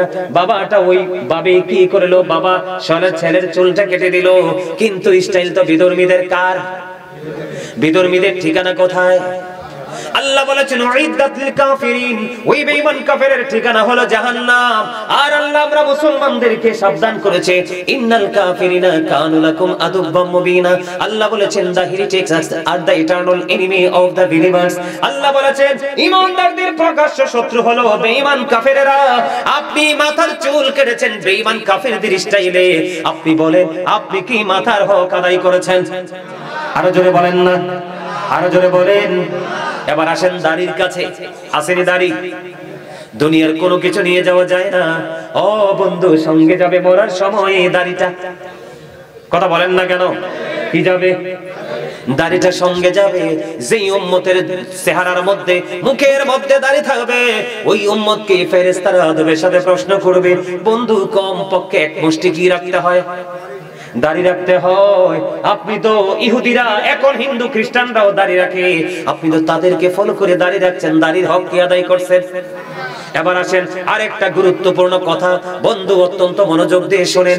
আমাদের মধ্যে যাদের চুল দাড়ি একটু পাইকা যায়, তারা কালো খেজাব দেয় কি দেয় না? এই পাইকা সাদা হয়ে গেছে, কালা দেয় কি দেয় না? হকের কথা বলতেছি, বুঝতেছেন তো আপনারা? ও বন্ধু, আপনারা জানেন কিনা জানি না, আদম সন্তানের মধ্যে, আদম হওয়ার পরে পৃথিবীর বুকে যত সৃষ্টি নবী রাসূল এসেছে, আপনারা ইতিপূর্বে শুনেছেন কিনা জানি না, এই সৃষ্টির মধ্যে সর্বপ্রথম যার দাড়ি মোবারক পেকেছিল তিনি হলেন ইব্রাহিম খলিলুল্লাহ। সর্বপ্রথম সৃষ্টি জগতে সর্বপ্রথম যার দাড়িটা পেকেছিলেন, তার দাড়ি হলো, তিনি হলেন ইব্রাহিম খলিলুল্লাহ। আমার দিকে তাকান বন্ধু, ইব্রাহিম খলিলুল্লাহ কি করলেন? ওনার দাড়ি দেখতেন একটা দুইটা পেকে গেছে, আল্লাহ রাব্বুল আলামিনকে একটা ডাক দিলেন, ডাক দিয়ে বললেন আল্লাহ এইটা কি? আমার আল্লাহ ডাক দিয়ে বললেন ইব্রাহিম এটা তোমার সম্মান। এবার ইব্রাহিম খলিলুল্লাহ একটা ডাক দিয়ে বললেন আল্লাহ গো, একটা চুল একটা দাড়ি অথবা দুইটা চুল দুইটা দাড়ি পাইকা সাদা হয়ে গেল, এইটা যদি আমার ইজ্জত হয়, এইটা যদি আমার সম্মান বৃদ্ধির কারণ হয়, তাহলে আল্লাহ গো আমাকে তুমি সম্মান আরো বেশি বাড়িয়ে দাও। আমাদের দেশে চুল পাকলে দাড়ি পাকলে মাথা খারাপ হয়ে যায় কালো খেজাব দেওয়ার জন্য, ইয়াং সাজার জন্য। তো আপনি কালো খেজাব দিলেন, আল্লাহ রাসূল বলেছেন যারা দাড়ি কালো করার জন্য পাকা দাড়িতে কালো খেজাব দিবে, কবুতরের বুকের মতো চকচকে কালো করে দিবে, আল্লাহ রাসূল বলেছেন সে জান্নাতে যাওয়া তো থাক দূরের কথা, জান্নাতের সুঘ্রাণ পর্যন্ত তার নসিবে জুটবে না। তাহলে বলেন তো আমরা কি হক আদায় করছি? আরো জোরে বলেন, হকটা আদায় করি নাই। এই হক আদায় না করার কারণ হলো, বন্ধু আমি কারণটা সবার পরে বলছি। মনু কি হইলে কথা কওয়া যাইবে না? মনু মন দিয়ে শুনতে হইবে। ও আপনারা হাসতে পারেন না? অনেক সময় তো কথা বললাম, আপনাদের একটু হাসানোর চেষ্টা করলাম, বরিশাল্লা 2 লাইন কথা কই, আপনারা হাসতেও পারলেন না। এই আল্লাহ রাসূল বলছে সুস্থ থাকার গুরুত্বপূর্ণ মহা ওষুধ হলো হাসি। হাদিস শরীফ তো। তবে অতিরিক্ত হাসা যাবে না, অতিরিক্ত হাসলে অন্তর মারা যায়। সময়ের সাথে সাথে হাসতে হবে। কি করতে হবে? এজন্য বরিশাল্লা 2 লাইন কইলাম মুই। আলহামদুলিল্লাহ কোন না? আরো জোরে। তাহলে দাড়ির হক আদায় হইছে নি? কই হইল? আমরা একটা সাদা রাখার কথা, ইব্রাহিম খলিলুল্লাহ আল্লাহ কইছে এটা তোমার সম্মান, কো আল্লাহ তুই এটা বাড়াই দাও, তার মানে আরো পাকাই দাও। মানে আমনে তো 2টার কইছে 4টা পাকাতে আপনার মাথায় খারাপ হয়ে গেছে, সেলুনে গেছেন, ভাই সবচেয়ে কালাটা লাগাই দাও। ঠিক করে বলে হক আদায় হইছে। এই যে আমার চাচা যেটা দিবেন, আপনি যেটা দিবেন এটা দিতে পারবেন, এটা দেওয়া মুস্তাহাব। সুবহানাল্লাহ বলেন না কেন? এই যে চাচা দিয়েছে মেহেদির কালার দিয়েছে, এটা দিতে পারবেন, এটা দেওয়া মুস্তাহাব। সুবহানাল্লাহ বলেন। তবে বলে হুজুর একেবারে কি কালো খেজাব ইউজ করা যাবে না? হ্যাঁ, একটা জায়গায় ইউজ করা যাবে। বলে হুজুর কোথায় গো? ওই কোথায় ইউজ করবেন? আপনি যদি কোনো যুদ্ধ ক্ষেত্রে যান, আপনার প্রতিপক্ষ এগেইনস্ট পার্টি যদি দেখে আপনার চুল পেকে গেছে, দাড়ি পেকে যাবে, এই বলবে ইউ আর ভেরি উইক। ঠিক না বলে? কইবো এটা তো দুর্বল, স্ট্রং না, এটা তো 2টা একটা শুট করে দিলে ফিনিশ হয়ে যাবে। ঠিক কিনা বলেন? এই জন্য নবীজি বলেছেন যুদ্ধক্ষেত্রে প্রতিপক্ষকে আতঙ্কিত করার জন্য, ভয় ভীতি দেওয়ার জন্য, যুদ্ধে বিজয় ছিনিয়ে আনার জন্য, সেই ক্ষেত্রে তুমি সাদা দাড়ি কালো করতে পারবা, সাদা চুল কালো করতে পারবা, অন্যথায় না। কিন্তু অনেক মানুষ কুউদ্দেশ্যে নিয়ে সাদা দাড়ি কালো করে। ঠিক না বেঠি? আরো জোরে কথা বলেন না কেন? তাহলে দাড়ির হক আদায় হইছে নি? দাড়ির হক আদায় হয় নাই। এবার আসেন বন্ধু একটু নিচের দিকে যাই, দাড়ির পরে আসেন মাজার দিকে। আল্লাহ রাব্বুল আলামিন বলেছেন ইয়া বানি আদম কদ আনজালনা আলাইকুম লিবাসান ইউয়ারি সাওআতিকুম ওয়ারিশান ওয়া লিবাসুত তাকওয়া যালিকা খায়র। খেয়াল করেন, গভীর খেয়াল বন্ধু। যুগের পর যুগ, ঘন্টার পর ঘন্টা, রাতের পর রাত, দিনের পর দিন বন্ধু কিতাব ঘেটে ঘেটে আপনাদের জন্য এগুলো সংগ্রহ করেছে। কারণ জীবন যতদিন থাকবে ওই মেসেজগুলো দিতে থাকবো, মানুষগুলো সত্যের পথে আসতে থাকবে।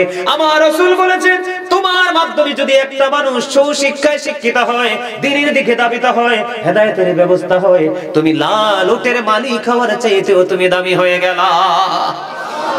তার মানে শিক্ষার এত বেশি প্রয়োজন।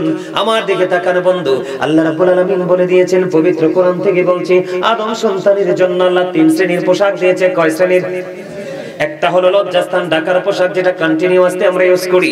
দ্বিতীয়ত হলো সাজের পোশাক। কিসের পোশাক? আমরা বিয়েতে যেমন আজকে মাহফিলে আসছি, আমার দাদা ভাই, ওই যে আমার চাচা হবে উনি বয়সে, উনি দেখছেন ওনার পোশাক কত সুন্দর। কথা কয় না? সুন্দর না? এখানে ওই যে দেখেন আমার ওই যুবক ভাইটা আরেকটা টুপি ছাড়া এতক্ষণ পর্যন্ত ওই যে জ্যাকেট সাদাটা দেখেন, এটা কত হ্যান্ডসাম, কত সুন্দর করে পরেছে। আরো কয়েকটা যে অত্যন্ত স্মার্ট ভাবে দাঁড়িয়ে আছে। এটা কিন্তু বাস্তবতা। বাস্তবতাকে মূল্যায়ন করতে হবে। রাসূল বাস্তবতাকে মূল্যায়ন করেছে। কেন বললাম? এই যে তারা কি সুন্দর অতিরিক্ত সাজের পোশাক পরছে কিনা? আপনারা পড়ছেন কিনা? 2টা পোশাক। আল্লাহ রাব্বুল আলামিন বলেছেন আরেকটা পোশাক আছে তোমাদের জন্য, সেটা হলো তাকওয়ার পোশাক। যেই পোশাকটা দিয়ে লজ্জাস্থান ঢাকা যায়, সাজসজ্জা বিলাসিতাও করা যায়, আবার আল্লাহর আইনের, আল্লাহর হুকুমও মান্য করা যায়। 3টা পোশাক, একটা কন্টিনিউ লজ্জাস্থান ঢাকার, দ্বিতীয়ত হলো সাজের, তৃতীয়ত হলো তাকওয়ার, যেটা শরীয়ত সম্মত। আল্লাহ রাব্বুল আলামিন বললেন আমার কাছে সবচেয়ে উত্তম হলো তাকওয়ার পোশাক। জোরে জোরে কন্যা সুবহানাল্লাহ। এখন আমি আপনাদেরকে বলে দিই তাকওয়ার পোশাকটা কেমন। বন্ধুরে আমার, হক নিয়ে আদায় করছি, আপনার পোশাকের হক আদায় করতে হবে কেমন করে? আল্লাহ রাব্বুল আলামিন, আল্লাহ রাসূল বলেছেন উপর দিয়ে থাকতে হবে নাভি বরাবর। এটা লুঙ্গি হোক, পেন হোক, পায়জামা হোক, ট্রাউজার হোক, যেটাই হোক উপর দিয়ে থাকবে নাভি বরাবর, অথবা থাকবে নাভির উপরে। ওই যে আমার মিয়া ভাই জিন্স প্যান্ট পরেছে, এই যে দাঁড়িয়ে আছে জিন্স প্যান্ট পরেছে, বসে আছে অনেকে জিন্স প্যান্ট পরেছে, ও বন্ধু এটা কিন্তু উপরে উঠানো যায় না, ঠিক কিনা বলেন? গভীরভাবে শোনেন ইসলামটা কেমন, আর আমরা কত ভুল পথে আছি। আমরা কেমন করে সুখের স্বপ্ন দেখব? আমি নিজেকে স্টুপিড ছাড়া আর কিছুই মনে করি না। কথা বলেন না কেন? উপর দিয়ে থাকবে নাভি বরাবর অথবা নাভির উপরে, কিন্তু কোনোভাবে নাভির নিচে যাওয়া যাবে না, এইটা শরীয়তের সীমা। আর নিচের দিক দিয়ে থাকবে বন্ধু হাঁটুর নিচে, টাকনুর উপরে। কত গুরুত্বপূর্ণ দেখেন, হক কেমন করে আদায় করবেন, পোশাক পরার হক আল্লাহ রাসূল বলে দিয়েছেন। এদিক দিয়ে উপর দিয়ে নাভি বরাবর আর নিচের দিক দিয়ে টাকনুর উপরে, এই কন্ডিশনে পোশাক পরা তোমাদের জন্য ফরজ। কি? তাহলে আপনারা বলেন, এখনকার যে যুবকরা আছে ম্যাক্সিমাম, আবার অনেক মুরব্বিদেরকে দেখা যায় লুঙ্গি এমন ভাবে পরে মনে হয় রাস্তা ঝাড়ু দিচ্ছে, আছে না নাই? বলে হুজুর নিচে গেলে কি হবে? শরীয়তের সীমা রেখা অমান্য হয়ে যাবে, সীমা লঙ্ঘন হয়ে যাবে। সীমা লঙ্ঘনকারীর ঠিকানা হলো জাহান্নাম। বিশেষ করে জিন্স প্যান্ট, এই প্যান্টটা নিচের দিক দিয়ে যুবকরা মনে মনে বলবে হুজুর নিচের দিক দিয়ে আমি বটে বটে পড়বো, কিন্তু যুবক আমি তোমাকে প্রশ্ন করব, তুমি নিচে দিয়ে না হয়ে বইটা পড়তে পারবা, কিন্তু উপর দিক দিয়ে তো তুমি নাভি বরাবর আনতে পারবে না, কারণ এটাকে ইহুদিরা সৃষ্টি করেছে ছোট্ট করে। কি করে? আমরা মুসলমানের চাইতে সবচেয়ে বেশি কোরআন রিসার্চ করে বেঈমানেরা, এই জন্য তারা প্রযুক্তিগতভাবে অনেক অগ্রসর এগিয়ে আছে। আমরা মুসলমান, আমাদের শ্রেষ্ঠ ধর্মগ্রন্থ কোরআন, কিন্তু আমরা সেটার দিকে কোনো কি নাই, খেয়াল নাই, আছে না নাই? আমি সত্য বলছি কিনা বলেন? এবার আসেন, এইটা হলো একটা, অনেক ছেলেদের গলার মধ্যে হাতের মধ্যে সোনার আংটি বা চেইন দেখা যায়। কথা বলেন না কেন? আমার নবীজি দুইটা জিনিস হাতে নিলেন, একটা হলো রেশমি কাপড় আর একটা হলো স্বর্ণ। আমার রাসূল বললেন এই দুইটা আমার উম্মত পুরুষের জন্য হারাম, কিন্তু নারীদের জন্য জায়েজ। বন্ধুরে আমার, আমি আপনাদেরকে বলে দেই যুবক, টকটকে লাল কোন জামা পরবা না। টকটকে লাল জামা পরা মাত্রই তাহরিমি, হারামের অন্তর্ভুক্ত। নারীরা, মা বোনেরা পড়তে পারবে। অনেক ছেলেদেরকে দেখি মসজিদে একবার টকটকে লাল গেঞ্জি পরে যায়, টকটকে লাল পাঞ্জাবি পরে যায়, হাতের মধ্যে আংটি দিয়ে দেয়, গলার মধ্যে এগুলো ঝুলায়। পুরুষ তো এমনিতেই সুন্দর, অতিরিক্ত লাগবে কেন? কথা বলেন না কেন? আমার কথাকে বুঝে আসছে? এবার আসেন বন্ধু, আমাদের মধ্যে পুরুষ এবং নারী দুইটা জাত। নারীদের সম্পর্কে আল্লাহ বলেছেন ওয়াকারনা ফি বুয়ুতিকুন্না ওয়ালা তাবাররাজনা তাবাররুজাল জাহিলিয়াতিল উলা। আল্লাহর হাবিব সরকারি মদিনা তিনি বলেছেন ওই জাহিলি যুগের মতো তোমরা তোমাদের রূপটা অন্য কোনো বেগানা পুরুষকে দেখায়ো না, তোমরা পর্দা করো, তোমরা ঘরে থাকো। কে বলেছে? আমার আল্লাহ বলেছেন। বন্ধুরে আমার, নারীদেরকে কিভাবে পোশাকের হক আদায় করতে হবে, নারীদের মাথা পর্যন্ত, পাতা থেকে পা পর্যন্ত ঢেকে রাখতে হবে। পায়ের, হাতের তালুটা, পায়ের তালুটা বিশেষ কারণে মুখমণ্ডল দেখাতে পারবে, অন্য কিছু দেখাতে পারবে না, তাহলে এটা হয়ে যাবে হারাম। রাসূল বলেছেন কোন নারী যেন পাতলা পোশাক না পরে। যেই নারী পাতলা পোশাক পরে, পোশাক পরার পরে তার অঙ্গ দেখা যায়, সেই নারীটা হলো উলঙ্গিনী, ল্যাংটা। জোরে কন্না নাউজুবিল্লাহ, আর জোরে বলেন না নাউজুবিল্লাহ। তাহলে আমাদেরকে দুইটা দিকে সচেতন থাকতে হবে। আমি এই দিক নিয়ে আর কথা বলবো না, এবার আমি আপনাদেরকে কথা বলবো সামাজিক হক নিয়ে। বলবো নি? কথা বলেন না কেন? শিক্ষিত মূর্খ, ধনী গরিব, লম্বা খাটো, ছোট বড়, সব শ্রেণীর মানুষ মিলে একটা সমাজ হয়, ঠিক কিনা বলেন? একটা পাড়া হয়, হয় কি হয় না? আপনি সমাজে চলতে গেলে আপনাকে কিছু হক আদায় করতে হবে। সর্বপ্রথম আপনার সমাজের মধ্যে বন্ধু আপনি সালামের প্রচলন বাড়াই দিতে হবে। আল্লাহর কাছে সবচেয়ে পছন্দের মধ্যে একটা পছন্দের কাজ হলো পরিচিত হোক অপরিচিত হোক মুসলমানকে দেখলে সালাম দিতে হবে। এইটা তোমার হক আদায় করতে হবে। ও মা ঠিকঠাক আসতে বলে, আর জোরে বিশ্বাস করেন ওই দিক থেকে অনেক কষ্ট নিয়ে আসছি মনটা। কিন্তু আপনাদের এখানে এসে যখন দুরূদ জিকির করলাম, আপনাদের আওয়াজ শুনে সত্যি মনটা শান্ত হয়ে গেছে। আর জোরে বলেন না আলহামদুলিল্লাহ। এও অত্যন্ত গুরুত্বপূর্ণ আলোচনা। আমি কিন্তু বিষয় ছাড়া আলোচনা করি না। এই আলোচনা কিন্তু প্রতিদিন করা সম্ভব হয় না। আমার আবার একটা ধর্ম কি, আজকে যে আলোচনা করছি এই বিষয় নিয়ে আগামীকালকে আলোচনা করব না, তারপরের দিন আরেকটা বিষয় নিয়ে করব, তারপরের দিন আরেকটা বিষয় নিয়ে করব, তবে টপিকস আকারে করব। কেউ যদি 4টা বিষয় দিয়ে 4টা বিষয়ের উপরে আলোচনা করব, সময় কমিয়ে আনবো, গুরুত্বপূর্ণ বিষয়গুলো আপনাদের সামনে তুলে ধরবো। আমার কথা কি আপনাদের কাছে ভালো লাগে? সবার কাছে এই ওয়াজটা যেন হয় আপনাদের চিরজীবনের পথ চলার সঙ্গী। আল্লাহ কবুল করেন। সকলে বলেন আমিন। আরো যারা বলেন আমিন। বন্ধু, সামাজিক ভাবে পথ চলতে হলে প্রথমত সালামের প্রচলন বাড়িয়ে দিতে হবে। আপনার সমাজের মধ্যে কেউ যদি অসুস্থ থাকে, আপনি তার সেবা করার চেষ্টা করতে হবে।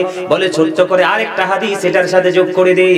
আমার রাসূল বলে দিয়েছেন, কেউ যখন কোনো অসুস্থ মানুষকে দেখতে যাবে, দেখতে যাওয়ার পরে যতক্ষণ না পর্যন্ত সে ফিরে তার গন্তব্যে তার বাড়িতে না আসবে, ততক্ষণ পর্যন্ত সে যেন জান্নাতি ফল সংগ্রহ করতে থাকলো। সুবহানাল্লাহ বলেন না? এরপরে আসেন, কেউ যদি মৃত্যুবরণ করে তার জানাজায় শরীক হতে হবে। কেউ যদি ডাক দেয় বন্ধু, তার ডাকে সাড়া দিতে হবে। তার ডাকে বন্ধু সাড়া দিতে হবে। রাজি আছেন নি সাড়া দিতে? আরো জোরে বলেন না? আরো জোরে। সামাজিক হক কেমনে আদায় করবেন? আপনি ধনী মানুষ, কি মানুষ? আপনি ধনী মানুষ, আপনার চারপাশে আছে গরিব মানুষ। আল্লাহ রাসূল বলছেন, হক আদায়ের কথা বলছি বন্ধু। আল্লাহ রাসূল বলে দিয়েছেন, তুমি যখন তরকারি রান্না করো, তরকারিতে ঝোল একটু বাড়িয়ে দাও, কারণ তোমার পাশের গরিবকে যেন তুমি একটু দিতে পারো। সুবহানাল্লাহ বলেন না? আরো জোরে বলেন। কি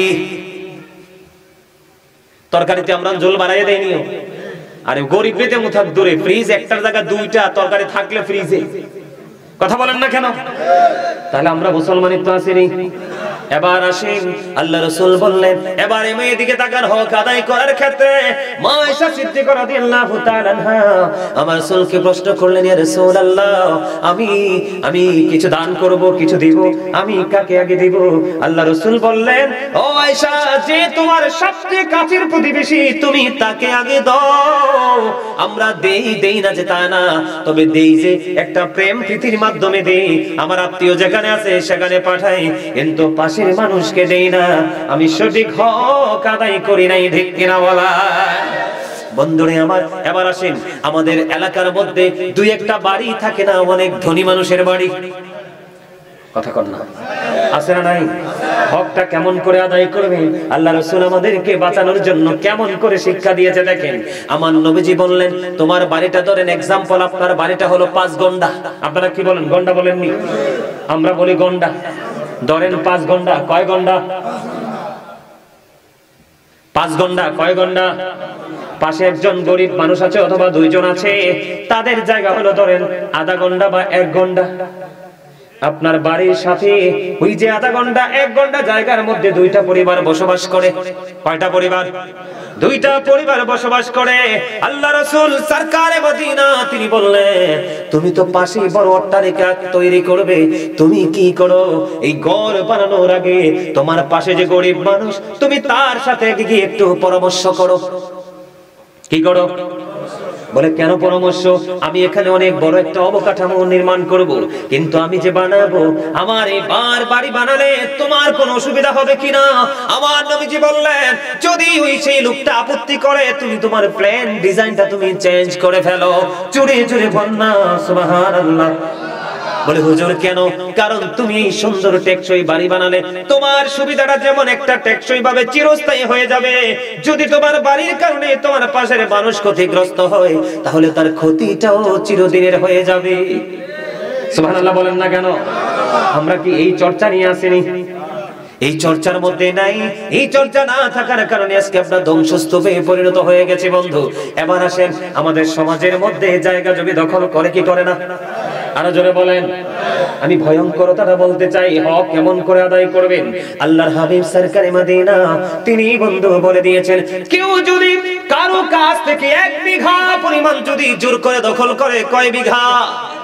1 বিঘা পরিমাণ জায়গা যদি জোর করে দখল করে, আমার রাসূল বললেন তাকে কাল কিয়ামতের দিন এরকম পৃথিবী, আমরা একটা পৃথিবীতে আছি কিনা বলেন, এইরকম 7টা পৃথিবী তার গলার মধ্যে মালা বানাইয়া ঝুলিয়ে দেওয়া হবে, কষ্ট করতে থাকবে। আমার দিকে তাকান, জাস্ট এক্সাম্পল। এই যে দেখেন, এটা কি? আরো জোরে বলেন। এই যে এই হাতে একটা নিলাম, আমার কাছে আর কোনো রাস্তা নাই, এই আরেকটা নিলাম, 2 হাতে 2টা নিলাম, আমি হাঁটতে থাকলাম, এখানে আধা লিটার, এখানে আধা লিটার, 1 লিটার হাঁটতে হাঁটতে আমি কয়েক কিলোমিটার যাওয়ার পর এটার ওজন হয়ে যাবে 2 লিটার করে, কারণ হাঁটতে হাঁটতে আমি ক্লান্ত হয়ে যাব, ঠিক কিনা বলেন? এখন আমি আপনাদেরকে এক্সাম্পল দিই, আমার হাতের আর শক্তি নাই, আমি ফেলে দিলাম, ঠিক কিনা বলেন?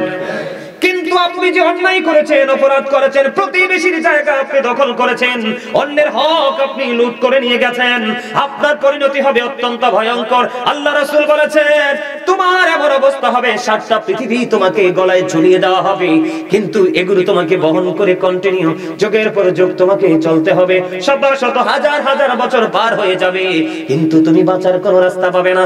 আল্লাহ বলেছেন লা ইয়ামুতু, people will not die that day, সেদিন মানুষগুলো মরতে পারবে না। আল্লাহ বলেছেন ফিহা ওয়ালা ইয়াহিয়া, সেদিন মানুষগুলো বাঁচতে পারবে না। আল্লাহ বলেছেন আমা হুমান হাবি গায়বিন, সেদিন মানুষগুলো সেখান থেকে পালাইতেও পারবে না। নাউজুবিল্লাহ বলেন না, আরো জোরে বলেন না নাউজুবিল্লাহ। বুঝতে পারছেন নি? এখানে আপনি ফালাই দিতে পারবেন, ভেঙ্গে ফেলতে পারবেন, কোন সঙ্গীর হাতে দিতে পারবেন, কারণ আপনি ওখানে আর ওই রকম কোন সুযোগ নাই, আছে না নাই? আল্লাহ রাসূল বলেছেন মানুষ যখন বিপদে পড়বে তোমরা তাদেরকে টাকা হাওলাত দাও। কি দাও? এখন কি টাকা হাওলাত দেননি?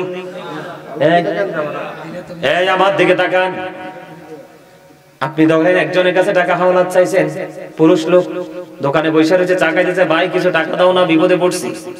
বলবে ভাই রে ভাই আমার কাছে হারামও নাই, কয় কি কয় না?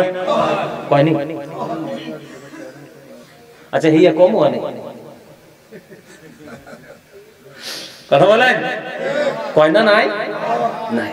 কিন্তু আপনি একটু পরে 2-1 নিয়ে একটু সুপারিশ করনেওয়ালা নিয়ে গেলেন, নিয়ে গিয়ে বললেন ভাই সে তো সত্যি বিপদে পড়েছে, আপনাকে মাস শেষে কিছু মুনাফা দিব, ব্যবস্থা করে দেন।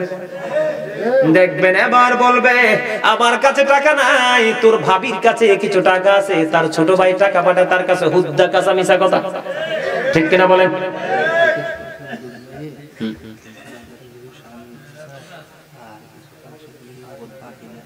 আচ্ছা হিয়া কোন মানে মুই রাজি আছি আলহামদুলিল্লাহ। কোন আরা জোরে কি কথা কি ভালো লাগে?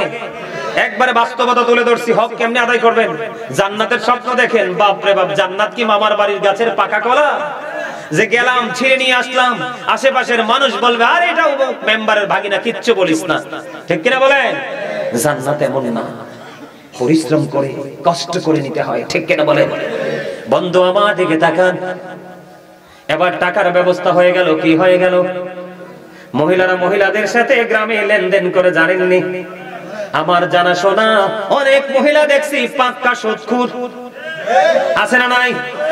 আরো জোরে, আরো জোরে, আসেনি? বুবু আমার বাচ্চাটা অসুস্থ, কয়টা টাকা দাও না। বোন গো বোন টাকা তো নাই, আপনি ওই পুরনো কথা আবার নবায়ন করে দিলাম। আপনি বলবেন বুবু মাস শেষে কিছু পার্সেন্টেজ দেব, দেখবেন বুবুর কাছে অটোমেটিক্যালি টাকা বের হয়ে যাবে। ওই বুবু তো বড় বাটপার, কিন্তু বুবু তো জানে না কত জঘন্য দুনিয়া। সূরা আলে ইমরান, আমার দিকে তাকান, সূরা আলে ইমরানের 185 নম্বর আয়াতের শেষ অংশে আমার আল্লাহ বলে দিয়েছেন ওমাল হায়াতুদ দুনিয়া ইল্লা মাতাউল গুরুর, দুনিয়ার জীবন, এই দুনিয়ার হায়াত একটা ধোঁকা। নাউজুবিল্লাহ বলেন না। এই ধোঁকার মধ্যে পড়ে চুরি করে, ডাকাতি করে, পরের হক নষ্ট করে টাকার পাহাড় গড়লেন, আপনি চলে গেলেন, দিয়ে গেলেন কাকে? ছেলে মেয়েকে। ছেলে মেয়ে যে বাবা মার জন্য অভিশাপ, জানেননি? জানেন এটা? যদিও জেনে থাকেন আমি আপনাদেরকে ক্লিয়ার করে দেই। হেইয়া কইতে হইবে না, লিখতে হইবে না, আমি জানি না গেছি মনে। আচ্ছা এই কম আনে হাদিয়া দিতে হইবে তো, গজল গাইলে মারহাবা কর, আরে জোরে। কি করলেন?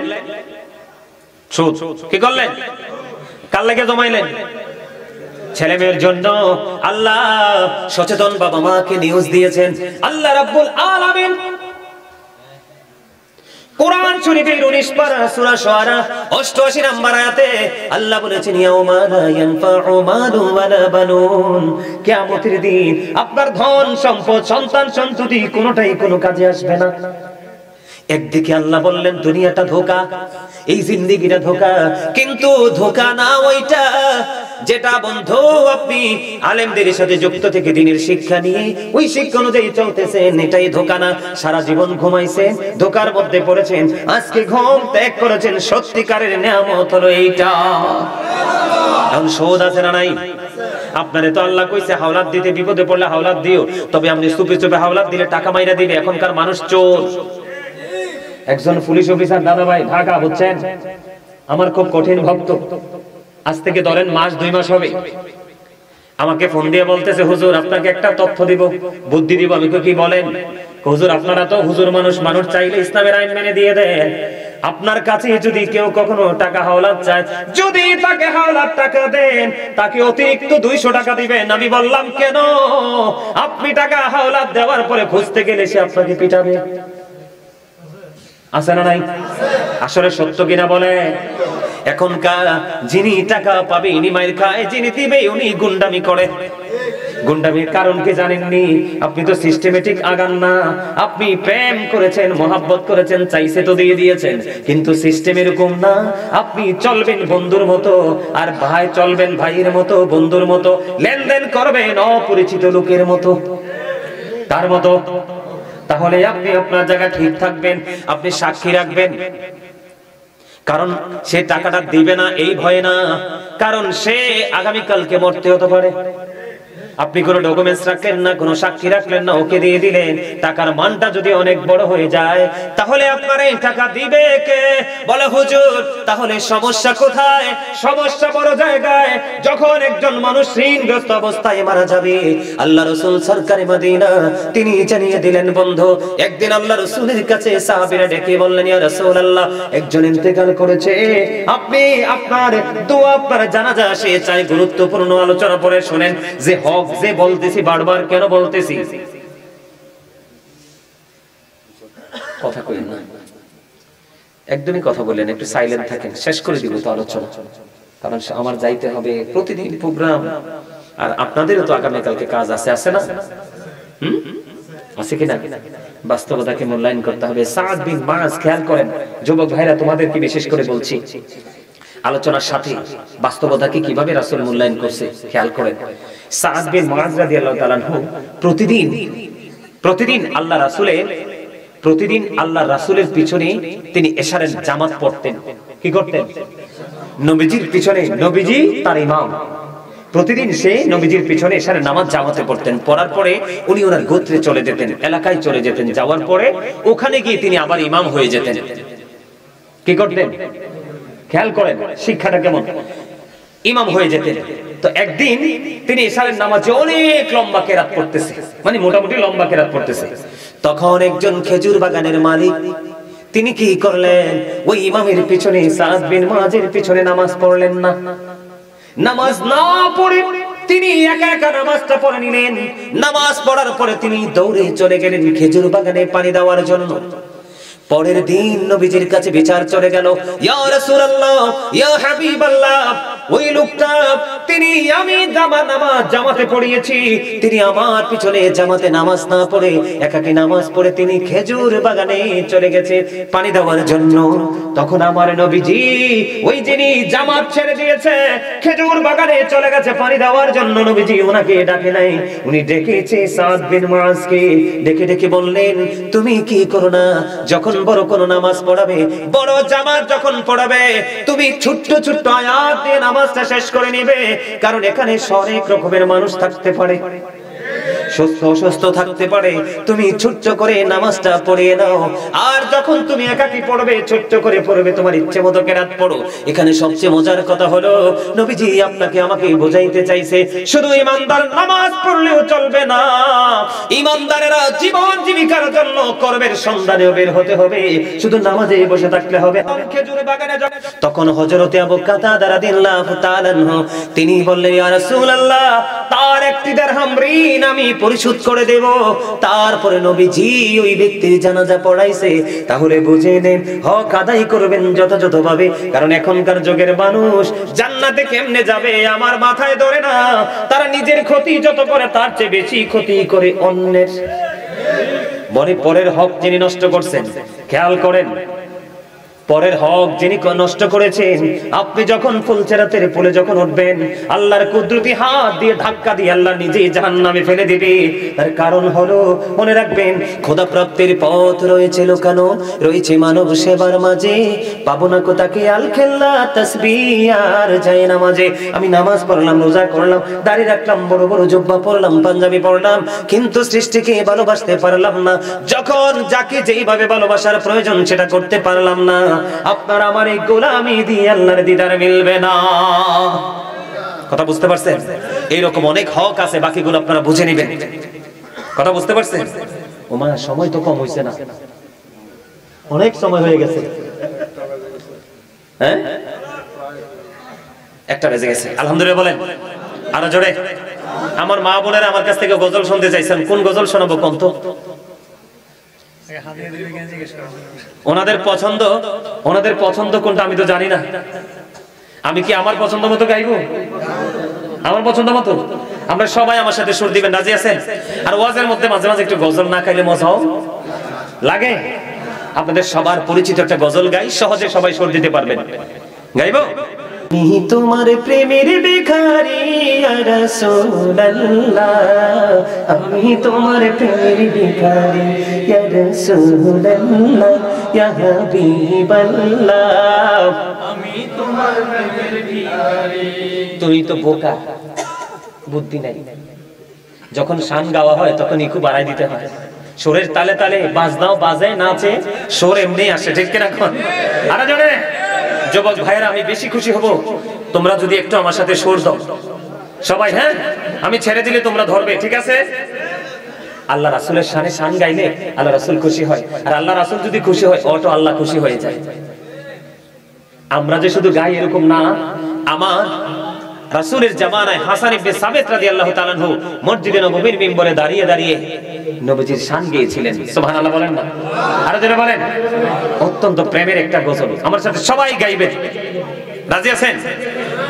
আমি তোমার প্রেমের ভিখারি ইয়া রাসূলুল্লাহ, আমি তোমার প্রেমের ভিখারি ইয়া রাসূলুল্লাহ, ইয়া হাবিবাল্লাহ, আমি তোমার প্রেমের ভিখারি, আমি তোমার প্রেমের ভিখারি ইয়া রাসূলুল্লাহ, আমি তোমার প্রেমের ভিখারি ইয়া রাসূলুল্লাহ, ইয়া হাবিবাল্লাহ, আমি তোমার প্রেমের ভিখারি। তোমার প্রেমের গোড়া সুরে নাই যে তুলনা, নাই যে তুলনা, গোড়া সুরে নাই যে তুলনা। তোমার প্রেমের গোড়া সুরে নাই যে তুলনা, নাই যে তুলনা, গোড়া সুরে নাই যে তুলনা। তোমার প্রেমে জিন্দা হলো উস্তুনে হান্নানা ইয়া রাসূলুল্লাহ, আমি তোমার প্রেমের ভিখারি ইয়া রাসূলুল্লাহ, ইয়া হাবিবাল্লাহ, আমি তোমার প্রেমের ভিখারি।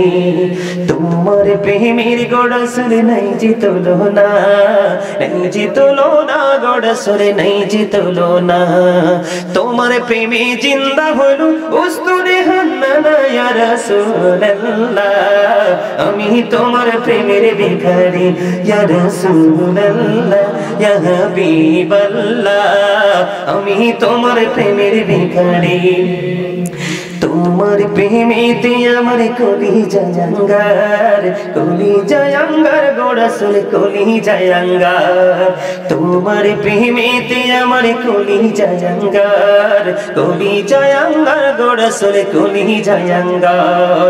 দেখা দিয়ে শান্ত করো সাকিয়ে কাউসার ইয়া রাসূলুল্লাহ, আমি তোমার প্রেমের ভিখারি ইয়া রাসূলুল্লাহ ইয়া হাবিবাল্লাহ, আমি তোমার প্রেমের ভিখারি, আমি তোমার প্রেমের ভিখারি ইয়া রাসূলুল্লাহ, ইয়া রাসূলুল্লাহ ইয়া হাবিবাল্লাহ, আমি তোমার প্রেমের ভিখারি। হিজাব ওঠাও দেখাও ধন্য করো মোরে, ধন্য করো মোরে গো রাসূল ধন্য করো মোরে। হিজাব ওঠাও দেখাও ধন্য করো মোরে, ধন্য করো মোরে গো রাসূল ধন্য করো মোরে। তোমার দিদার বিহনে পরাণ যে বাঁচে না ইয়া রাসূলুল্লাহ, আমি তোমার প্রেমের ভিখারি ইয়া রাসূলুল্লাহ ইয়া হাবিবাল্লাহ, আমি তোমার প্রেমের ভিখারি, আমি তোমার প্রেমের ভিখারি ইয়া রাসূলুল্লাহ, আমি তোমার প্রেমের ভিখারি। না দেন না, এত কৃপণতা করলে কেমনে হইব? আরো জোরে বলেন মারহাবা, মানে আমাকে ধন্যবাদ দেওয়া। আরে আরো জোরে বলেন না মারহাবা, আরো জোরে নারে তাকবীর, নারে রিসালাত, আহলে সুন্নাত ওয়াল জামাত, আল্লামা গাজী সুলাইমান আল কাদেরী সাহেব। আরেকটা গাইবো? হ্যাঁ সবাই আমার সাথে সুর দিবেন, রাজি আছেন? আমার মা বোনদেরকে বেশি মহব্বত করি, যেহেতু তাদের অনুরোধ একটা না। मुझे गुफा वालों আচ্ছা বুঝছি বুঝছি, তাকে আমি তার আগে আরেকটা গাই ছোট করে। হৃদয়ের গভীরে রেখেছি যারে নূর নবীরে, আমার প্রিয় নবীরে, নূর নবীরে আমার প্রিয় নবীরে। হৃদয়ের গভীরে রেখেছি যারে, হৃদয়ের গভীরে রেখেছি যারে নূর নবীরে, আমার প্রিয় নবীরে, নূর নবীরে আমার প্রিয় নবীরে। অন্যায় অনাচারে ভরা ছিল জগৎ ভরা ছিল, দয়াল নবী মায়ার নবী এসে সবই দূর করিল, দয়াল নবী মায়ার নবী এসে সবই দূর করিল। এমন নবীর শানমান কি করে করি বয়ান, এমন নবীর শানমান কি করে করি বয়ান, সেই নবীকে ভালোবাসি মনে প্রাণে রে। নূর নবীরে আমার প্রিয় নবীরে, নূর নবীরে আমার প্রিয় নবীরে। হৃদয়ের গভীরে রেখেছি যারে, হৃদয়ের গভীরে রেখেছি যারে নূর নবীরে, আমার প্রিয় নবীরে, নূর নবীরে আমার প্রিয় নবীরে। মারহাবা, আরে জোরে মারহাবা, আরে জোরে, মজা লাগছে না? আরে জোরে। এগুলো শুনলে কার না ভালো লাগে? আরে কোনটা গাইতাম একবারে বন্ধই করে দেওয়া দরকার গজল গাওয়া, ঠিক কেন বলেন? আমার লেখা একটা গজল গাইতে বলতেছে, শুনবেন? ছোট্ট করে আমি যে গজলটা লেখার সময় কে দিয়েছিলাম, রাত্র প্রায় 2 থেকে 2:30টা বাজে, তখন আমি লিখেছিলাম গজলটা। আপনার পারলে আমার সাথে একটু সুর দিবেন? হ্যাঁ। এই তো যে সুন্দর নূর নবীজি, নামটি মধুমাখা, তুমি ছাড়া শূন্য জীবন, আমি যে বড় একা। এই তো যে সুন্দর নূর নবীজি, নামটি মধুমাখা, তুমি ছাড়া শূন্য জীবন, আমি যে বড় একা। পথ চেয়ে আছি আমি, বলেন পথ চেয়ে আছি আমি, কবে দিবা দেখা। এই তো যে সুন্দর নূর নবীজি, নামটি মধুমাখা। তুমি ছাড়া শূন্য জীবন, বলেন তুমি ছাড়া শূন্য জীবন, আমি যে বড় একা। প্রেমিকে ছিলেন হাবুসের বেলাল, চেহারা তার কালো। প্রেমিকে ছিলেন হাবুসের বেলাল, চেহারা তার কালো। হৃদয় জোড়ে ছিল গো রাসূল, তোমার প্রেমের আলো। নবীর প্রেমের ইতিহাসে, বলেন নবীর প্রেমের ইতিহাসে এই নামটি আছে লেখা। এই তো যে সুন্দর নূর নবীজি, নামটি মধুমাখা। তুমি ছাড়া শূন্য জীবন, বলেন তুমি ছাড়া শূন্য জীবন, আমি যে বড় একা। পথ চেয়ে আছি আমি, বলেন পথ চেয়ে আছি আমি, কবে দিবা দেখা। মারহাবা বলেন না? অনেক লম্বা গজলটা। সম্মানিত উপস্থিতি, আসলে বলা উচিত না, আমি কিন্তু একজন রাইটার। হয়তো নভেম্বর ডিসেম্বরের মধ্যে আমার লেখা কিতাব সর্বপ্রথম প্রকাশিত হবে। এর মধ্যে আমার জীবনে যত হামদ, নাত, ইসলামী সঙ্গীত, মিলাদের, জিকিরের কাসিদাগুলো লেখা সবগুলো আসবে। অনেক অনেক হামদ, নাত, ইসলামী সঙ্গীত আমি লিখেছি। এর মধ্যে আমার এই যুবক ভাই এদিক থেকে সবাই এক একটা অনুরোধ করতেছে, তোমরা তো এগুলো শুনেছো, আমার লেখা যেগুলো নতুন, আমি এগুলো থেকে একটু আরেকটা গজল শোনাই। যেহেতু আমি হক নিয়ে আদায় করেছি, এত আলোচনা করেছি, এই যে আমরা এতগুলো কাজ করেছি, নিজের উপর কি নিজে জুলুম করছি না? কথা বলেন, আমি কি নেগেটিভ পজিটিভ সাইডগুলো তুলে ধরছি না? তো এই যে কাজগুলো করছি, এগুলো কি আমরা আমাদের উপর অন্যায় করছি কিনা? কথা বলেন না, অন্যায় করছি তো? তো এই অন্যায়ের জন্য দায়কে কাকে নিতে হবে? আমাদের নিজেদেরকে নিতে হবে, তাই না? কাউকে দোষ দেওয়া যাবে না। এই জন্য জালেম যারা, অত্যাচারে যারা, তাদেরকে নিয়ে আমি একটা গজল লিখছি। একটু গাইবো? আপনারা পারলে আমার সাথে গাইবেন, ছোট্ট করে গাইবো, সুন্দর করে।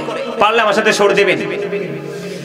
জুলুম যারা করে না বন্ধু, হারাই না দুকুল, জনম জনম কে দিও তোমার হবে না মাসল। জুলুম যারা করে না বন্ধু, হারাই না দুকুল, জনম জনম কে দিও তোমার হবে না মাসল। একবার ভেবে দেখো না তোমার কোথায় ঠিকানা, একবার ভেবে দেখো না তোমার কোথায় ঠিকানা। এখনো তো আছে সময়, এখনো তো আছে সময়, বুঝো তোমার ভুল। জনম জনম কে দিও তোমার হবে না মাসুল। বলেন জনম জনম কে দিও তোমার হবে না মাসুল। জুলুম যারা করলা বন্ধু, সবাই জুলুম যারা করলা বন্ধু, হারাইলা দুকুল, জনম জনম কে দিও তোমার হবে না মাসুল। বৃষ্টি যখন আসে বন্ধু শীতল মরুভূমি, তওবা করো ক্ষমা পাবে বলে গেলাম আমি। বৃষ্টি যখন আসে বন্ধু শীতল মরুভূমি, তওবা করো ক্ষমা পাবে বলে গেলাম আমি। তোমার জীবনে মোহনা কোথায় সে তো জানো না, তোমার জীবনে মোহনা কোথায় সে তো জানো না। ক্ষমা যদি না পাও বন্ধু, ক্ষমা যদি না পাও বন্ধু, পাবে না তুকুল। জনম জনম কে দিয়া তোমার হবে না মাসুল। মারহাবা বলবেন না? কথাগুলো, গজলের কথাগুলো খেয়াল করছেন? আমরা যারা জুলুম করতেছি আমাদের কি কোনো কুল কিনারা আছে?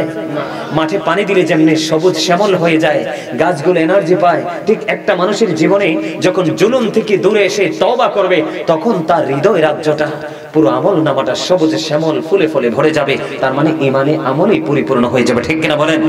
আরো জোরে বলেন। হকের মধ্যে আরেকটা আছে, সমাজের মধ্যে সবচেয়ে নষ্ট যেটা, এখনকার যুগের সন্তানেরা বাবা মাকে আঘাত দেয়। দেয় কি দেয় না? এই মা বাবাকে ভালোবাসা ফরজ, তাদেরকে কষ্ট দেওয়া হারাম। যেই সন্তানের প্রতি বাবা বাধ্য, এই সন্তানের প্রতি আল্লাহ বাধ্য। যেই সন্তান মায়ের দিকে মায়ার নজরে একবার তাকায় তার আমল নামায় 100 হজের সওয়াব, 1 হজের সওয়াব। নবীকে প্রশ্ন করা হলো, ইয়া রাসূলুল্লাহ দৈনিক যদি 100 বার তাকায়, নবীজি বলেন 100 হজের সওয়াব। বাবা মার গুরুত্ব বোঝার জন্য বলছি। এই আমার নবীজিকে এসে একজন প্রশ্ন করলেন, ইয়া রাসূলুল্লাহ আমার উপার্জিত অর্থগুলো আমার বাবা ওনার নিজের মতো করে খরচ করতে চায়। এখন আমার রাসূল একটা ডাক দিয়ে বললেন, শুধু তোমার উপার্জিত সম্পদ না, তুমি নিজেও তোমার বাবার সম্পদ। বাবা যেমনি চাইবে তোমাকে তেমনি ইউজ করবে, একবারও না শব্দ করতে পারবে না। এই অনকাশ ছেলেরা কি মানে? ও মা গো, বউ পাইলে দুনিয়া ভুলে যায়, আর শাশুড়ি পাইলে তো সারছে। সোপনে শুধু মা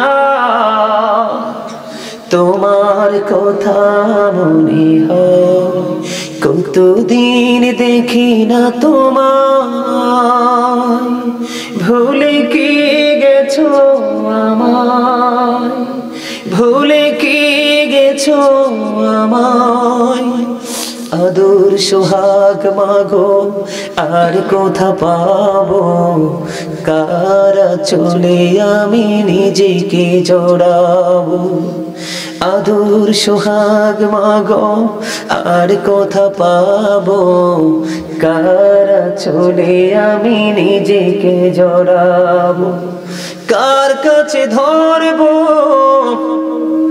মিছে বায়না, তোমার মতো কেহ নাই, শয়নে স্বপনে শুধু মা তোমার কথা মনে হয়। আমার ভুবন জুড়ে শুধু দুঃখ জ্বালা, কে আর পরাবে আমায় সুখের সীমালা। আমার ভুবন জুড়ে শুধু দুঃখ জ্বালা, কে আর পরাবে আমায় সুখের সীমালা।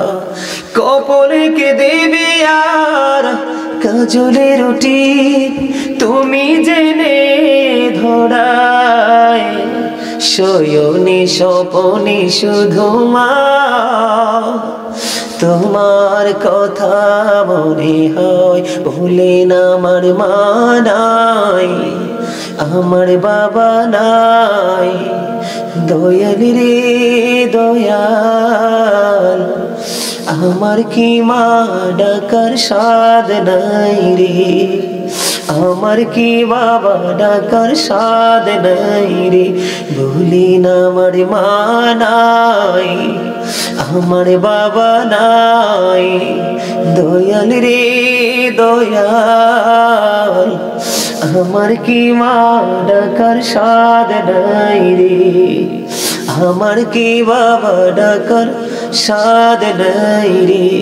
ঘরে যাইয়া সবাই দেখে মা জননীর মুখ, বাবা যখন মাথায় হাত দে ভুলে যাই সব দুঃখ।